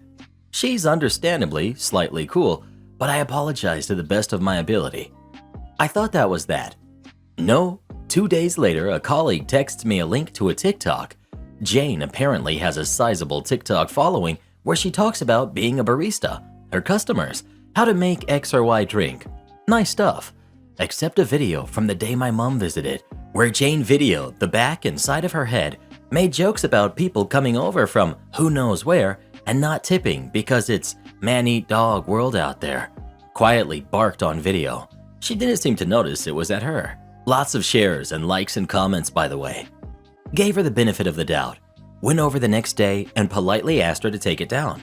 She said no, it's her right, and it was her degrading experience. Manager comes over. Jane tells the tipping part and that she made a video out of desperation and she wouldn't take it down. I tell manager that I came back, apologized, tipped her 70%, and explained my mom didn't know. I showed her the TikTok and manager's face changes. She doesn't discipline Jane in front of me, but from what I hear, she was let go immediately. Now her mother is posting on her own and my Facebook, as well as hinting on the community Facebook group about certain people not respecting servers and causing Jane to be fired. Several people, many who don't know the whole story, are agreeing with her, even discussing setting up a collection. Almost total belief that I am the jerk, no mention of TikTok. Am I the jerk? Should I have dragged my 70-year-old mom in to apologize to Jane? What exactly can I do now? Edit. Thank you so much to everyone who's commented and reassured me, and also for the awards. It's very kind of you, and I'm definitely feeling much better about Jane losing her job, as I realize it's not exactly my fault. I've reported the videos to TikTok, and so have some friends. Hopefully they'll take it down, but I have a screen-recorded copy of it. I've also made the decision not to tell my mom the details of the argument per se, as she's leaving to see my brother in a few days anyway, and I don't want to upset her by telling her about Jane's horrible behavior, as it would just set her on edge. She's in her 70s and not online/English speaking, so wouldn't come across the TikTok anyway. Not the jerk. Tipping isn't mandatory, and it should have ended at that. Jane was not only unprofessional, she didn't have to make it personal either. Jane did the true and tired, messed around and found out. The firing is the result of her own actions. Won't fix the ramp, but give me the ability to close it? Okay then. A few years ago, I ended up working at a remote work site. The crew I worked with had multiple jobs, one of which was unloading the truck that came in once a week with all of the site's food. The unloading area was at the back of the kitchen and hadn't been designed well originally. It was an uneven gravel ramp which led up to a roughly 4-foot loading dock. In an ideal world, the truck would be able to back up to the loading dock and the job would be reasonably easy. However, the ramp also wasn't very wide. There was a dog leg in the run up to it, and also the truck would be at an angle, so moving the pallets of food would be tough. So the workaround was to have a forklift take the food from the truck, drive up the gravel ramp, and drop the food on the dock. When I first got there, we had a forklift operator who had worked with a forklift for years. He was good, like really good. He made it seem easy. This wasn't my first job working around forklifts, and I really appreciated how good this guy was. I'm not sure how many others, especially management, realized that he made this short but tricky run in the forklift look way easier than it actually was. He left, and management scrambled to get another guy licensed to drive the forklift. This guy didn't have the experience, and he struggled. He lost a load off his forks at one point, and it was kinda scary. He was a yes man, and there weren't many other options, so he persevered. A lot of us were worried it was just a matter of time before he tipped the forklift over the edge of the ramp. The solution would have been to redesign the ramp, or at least pave it. The gravel was a large part of the problem. It was a little thick, so the tires would spin, a bit off kilter, and it would develop potholes. The forklift needed to get a run-up to carry speed up this ramp. That's how bad it was. We complained, but the company didn't want to do anything because they were building a new kitchen on the other side of the camp, so this one was going to be decommissioned. However, there had been zero work done on the new kitchen in the 3 to 4 months I'd been there. This remote site was in Australia, and they have some pretty strict health and safety laws there. Companies will often have you fill out cards every day of what we saw that was maybe dangerous. I filled out one for this ramp every single week we had to use it, but they didn't do anything. The system was really there to cover themselves, i.e., you knew it was dangerous, it says here on the card, so why did you keep doing the thing? While also expecting us to keep doing the thing. How else were we going to get the food inside? However, one of the other rules pretty much gave the right for any employer to tag out something that isn't safe. The company can't overrule this, as if they do, and then something happens, it's on them. These tags are normally used with machinery, i.e., the machine is broken, can't be used until it's fixed. The tag-out system is not really designed for an area. Cue malicious compliance.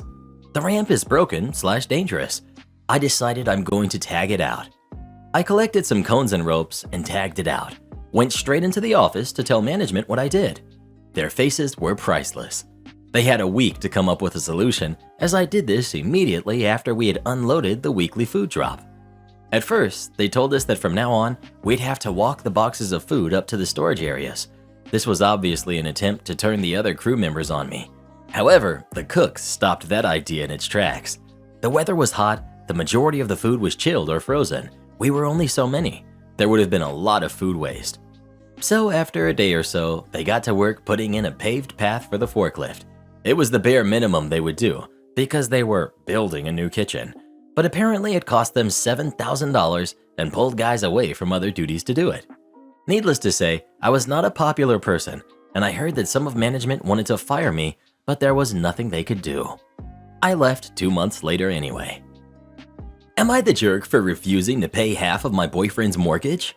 My boyfriend, 29 male, and I, 22 female, recently decided to move in together. We've been together for 1.5 years. I'm currently renting an apartment, and he has a house that he bought just before we started dating.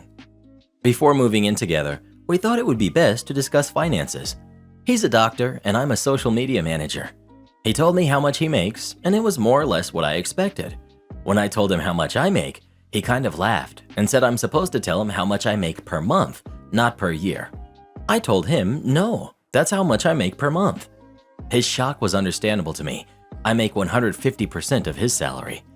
I told him that it's just because I work for a client in a country where the currency is nearly 20 times stronger. If I had this same job in our country, I would only make a quarter of what he does. I don't live an extravagant lifestyle, so you wouldn't be able to tell that I make as much money as I do by just looking at me. I still live in a small apartment that I got when I was making less than 20% of what I make now, and I never learned how to drive. I know. So I don't have a car and get around exclusively by e-hailing services. Once the initial shock wore off, he said that's great, because now I can pay half of his mortgage. I was a little taken aback by that. I mean, it's not like I wasn't going to contribute to the household at all. I would have been happy to buy groceries, pay utilities, and cook and clean, because my workload is much lighter than his. I told him this and that I wouldn't pay half of his mortgage. He retorted that since I make so much more than him, that the least I could do is just pay half the mortgage, and that we could go half on groceries and utilities. I told him that that's a little unfair, because if we break up, he gets a house and I'm left with nothing, and that if that's going to be the case, I would rather stay in my apartment. I offered up a compromise. His house is sparsely decorated to say the least. He has 2x1 seat couches, a table that's too big, and a TV that's too small. Oh, and a bed. He's never really there, so I get it. I told him that I would furnish the entire house and get the groceries, cook and clean, and we'd go half on utilities, but he still insisted that I pay half of the mortgage. He said that I still need a place to live, and that if I was going to be paying rent anyway, paying his mortgage would be the same thing. He said I'm being the jerk for not wanting to pay it. My boyfriend is a smart man, so I don't know if he doesn't see the logic, or lack thereof in my opinion, of what he's saying, or if I'm being dumb and it's not a big deal. Am I the jerk for not wanting to pay half of my boyfriend's mortgage? Note, I would have been happy to pay half of his rent. It's not about the money, it's about the principle. Edit 1. I will come back to add more information when I have some time. But for now, I will say that half the mortgage he wants me to pay is 3 times my current rent. Not the jerk. Please continue to live on your own terms, but your own place, or pay rent. Your boyfriend isn't even interested in figuring out what your reasonable portion of rent would be. He just wants to cash in on your help. He sounds entitled. Not the jerk. The only way you pay half the mortgage is if you're on the actual mortgage. Most of the time, half the mortgage is going to be below half the market rate of renting an equivalent space, even with escrow for property taxes factored in. If she doesn't want to live with him, she shouldn't pay. But if she's planning to move in, half the mortgage is probably a fair rental amount. None of you even have a clue how mortgages work. When people say mortgage payment, they usually mean escrow. Property tax is hundreds plus every month, insurance, and then the mortgage payment, which early on pretty much only hits interest and not even the principal. So no, you don't just get the money back. You also lose 7% of the value paying both realtors when you sell. So you can actually sell a house and have to write a check. People can literally be too poor to sell their homes. I don't think a lot of these comments even understand the basic math behind renting or owning. The system we have currently is bad. That doesn't mean you should stiff your homeowning partner because you don't understand how mortgages work. And even if they do get some of that money back, who cares? You lived there, likely for much less than rent on your own. Entitlement and ignorance is off the charts with some of you. No, very much not the same. He will be getting the money back when he sells the house. Not the case with a lease. These posts always drive me nuts. Of course she should pay half the mortgage. It's rent. She shouldn't have to pay HOA fees, property tax, repairs, etc. I did this with my husband before we got married. It's fine. I don't expect to live for free. I paid rent to him. If you have roommates, they pay rent. The fact you're hooking up shouldn't change that. Yes, it made him my landlord, I guess. But if your dude isn't a jerk, he's not going to use that position to take advantage of you. If that's the case, you shouldn't be together anyway. Because he already owns the house, she has a lot less say in budget. A fair compromise would be him renting his house out and then them both finding a place they were happy with together. Please stop, Reddit boy. I can't take any more of these comments. Renting the house out and finding an apartment that they like? I just can't take this lack of logic. We're on Reddit, Karen. This ain't the place you want to go if you're looking for logic. My parents always expect my wife to babysit for them. Originally, my wife, who's 29, was I'm 29, little brother's babysitter. He's 8 years old now. This was a little over 6 years ago.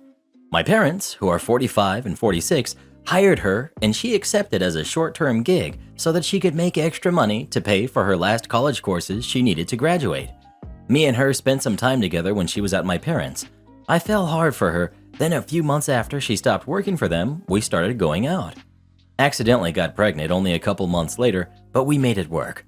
Our son is 5, and my wife just had our second son 4 months ago. Every time we come over, I've noticed this. If my brother needs help with something, they ask her if she can do it. Like he says he's bored and wants to play. They ask her if she could play a board game with the kids while we stay in the kitchen talking. And I've told them, that's ridiculous. We're both here to visit. The past few months, my parents called to ask if maybe she could come over and watch my brother for a few hours. A couple times every so often isn't the issue, because I get it. Every parent needs a break, and we don't mind my little brother coming to hang out with us and his nephew. The issue is they call her regularly, even after we have another kid ourselves that we're busy taking care of. My wife is more tired of it now that we are both exhausted taking care of our 4-month-old. And this isn't anything new, because I've talked to them about it. They say it's a habit when they got so used to her being their go-to sitter, even though she stopped working as a sitter years ago. We went over to their house recently so they could spend time with both their grandkids. They haven't met our youngest yet, so it was meant to be a nice get-together. But, surprise, they said they needed to leave in an hour for an appointment and asked if we could stay to watch my brother.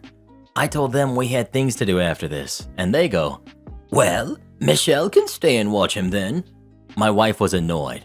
I was annoyed. She took the kids to the car, and I told them to stop expecting her to be their babysitter when there are thousands of other people they can hire, and they really ticked us off thinking we were all gonna hang out so they could spend time with their grandsons. They were more focused on the fact that we weren't staying to help them with my brother because they really needed to go. Last thing I told them was, we are done visiting until they can stop acting like my wife is their babysitter. You can imagine how ticked off they are. It's hard because they're my parents, and right now they think I'm a jerk for withholding them from their grandkids just because they asked for a favor. I'm really done with all this, to be honest, but I don't know if they're right. Am I the jerk? Not the jerk. You are laying down a boundary, and good for you. It's hard sometimes, but definitely clapping for you, and so glad you're sticking up for your wife. Especially when OP's wife has 2 kids of her own to take care of full time, one just a few months old. She's worn out from her own duties. Put it to them this way. If you stopped working at a movie theater, wouldn't it be weird for your boss to call you up and ask you to come clean the place? If you retired from construction, wouldn't it be weird for someone to hand you a yellow vest and point you towards some cement? Do they call people they used to work with? What about old doctors no longer in practice? No? There you go. They just don't respect her or you. Not the jerk. Table stayed 1.5 hours past closing and tipped 10%. I work at a casual upscale sushi restaurant, and we close at 11 p.m. on Saturdays. Two Top comes in at 7:30 p.m., saying they were waiting for 2 more. They waited an hour for the other 2, and right after they sat down, the original 2 asked what time we closed, to which I replied 11. All's fine and well. They ordered a lot of food and drinks. Turned out to be some kind of business merger. 11 p.m. comes around, and they're still talking. Half the food is not touched. 11:15 comes around, and I asked if they needed any to-go boxes, as the food was still untouched, to which they replied, "Oh no, we'll be finishing it." 11:30 p.m. comes around, and I place the check on the table.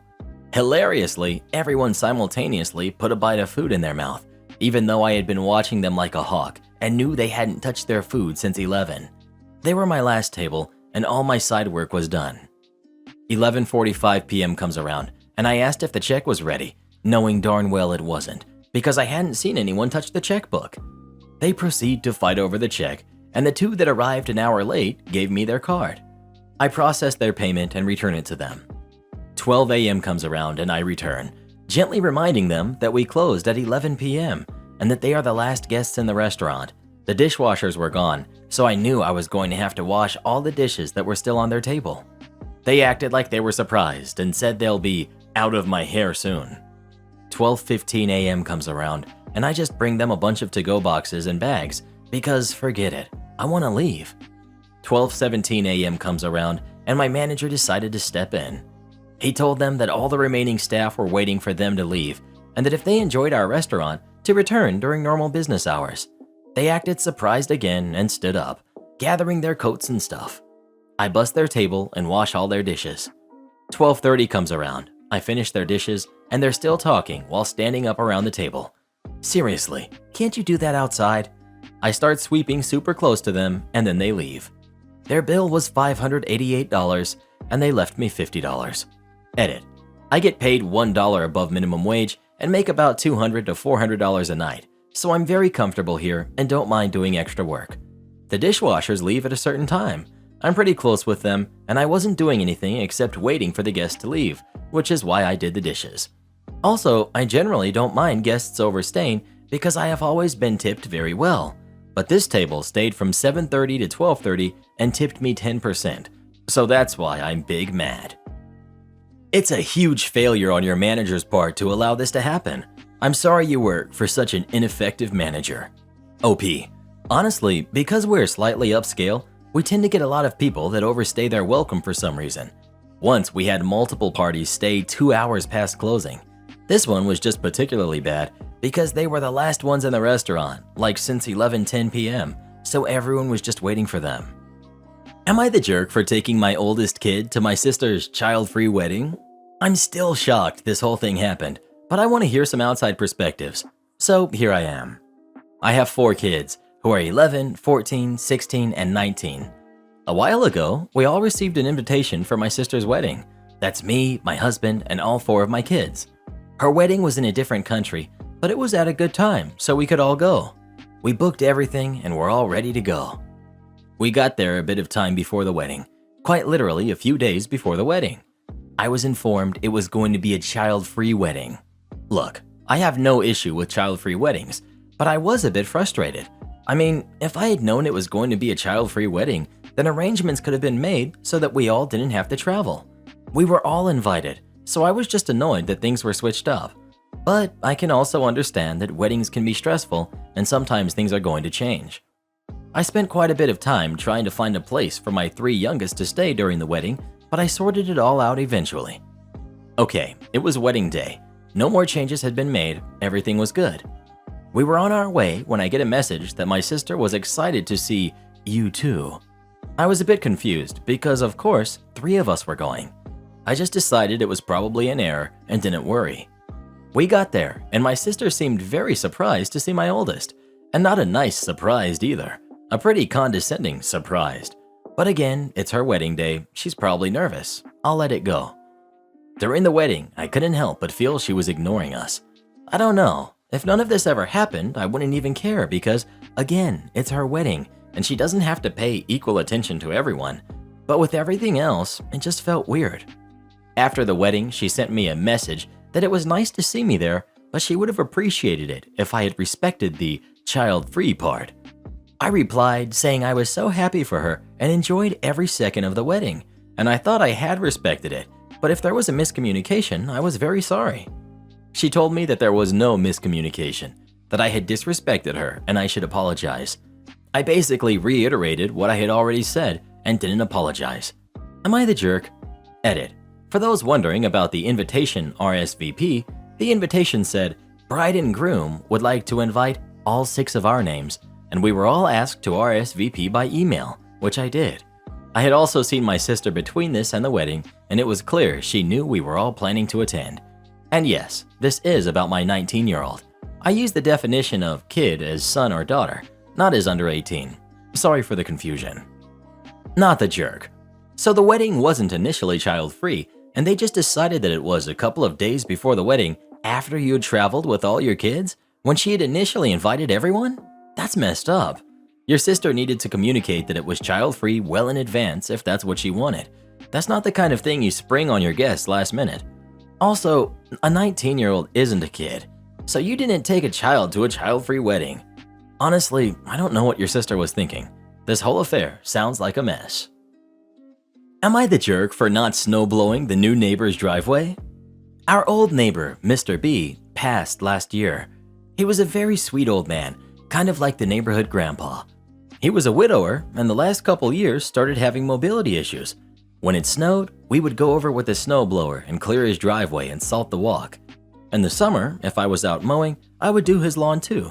When his health went downhill, we got his groceries and would bring him meals. When he passed, we continued to mow the lawn and take care of the outside of the house when it was vacant. His kids were very appreciative and thanked us for taking care of Mr. B when they could not be there. They eventually sold the house and the new neighbors moved into the house in the fall. We introduced ourselves and did the standard neighbor greeting.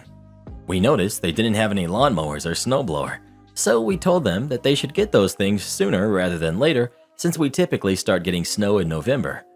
A few times when I was out mowing, the neighbor asked me to mow their lawn and I obliged, but I told them that they should really consider getting their own yard tools or calling a service. We just had a huge snowfall and are expected to get more this weekend. The neighbor came to my house early on Sunday morning and banged on my door, asking when I was going to be out snowblowing as they needed to get to work. I told the neighbors that I was not going out to shovel or snowblow anytime soon, so they may want to dig their cars out so they could get to work. He told me that they didn't have any shovels and explained that they were relying on me to come over and take care of it. I told him that I was not planning on doing that. Told him that he could borrow a shovel if he would like, but I was going back to bed. When I did go out to shovel and snowblow several hours later, I did not do their driveway. The neighbors are now angry at me, and he confronted me outside, saying that it's my fault that they had to call out of work. My wife thinks I should have sucked it up and went over, but I told her that I am not a landscaping service and that I should not have to wake up early and shovel their driveway. Am I the jerk for not snowblowing for the neighbors? Not the jerk. We have a similar situation, but we are the new neighbors. We bought from an elderly couple, and the guy next door is about my dad's age and retired early, and he's constantly outside doing yard work, etc. He had been taking care of the yard, snow, etc. for the previous owners for some time. When we bought the house, we couldn't move in right away and the yard got long. And one day when we saw him, he offered to mow our lawn when he did his on his ride-on mower. We asked if we could pay him. He insisted we do not. All was fine. But as soon as we were able to move in, my husband started mowing the lawn. We gave the neighbor and his wife a small gift to thank them for being so welcoming, and we've maintained a super friendly relationship.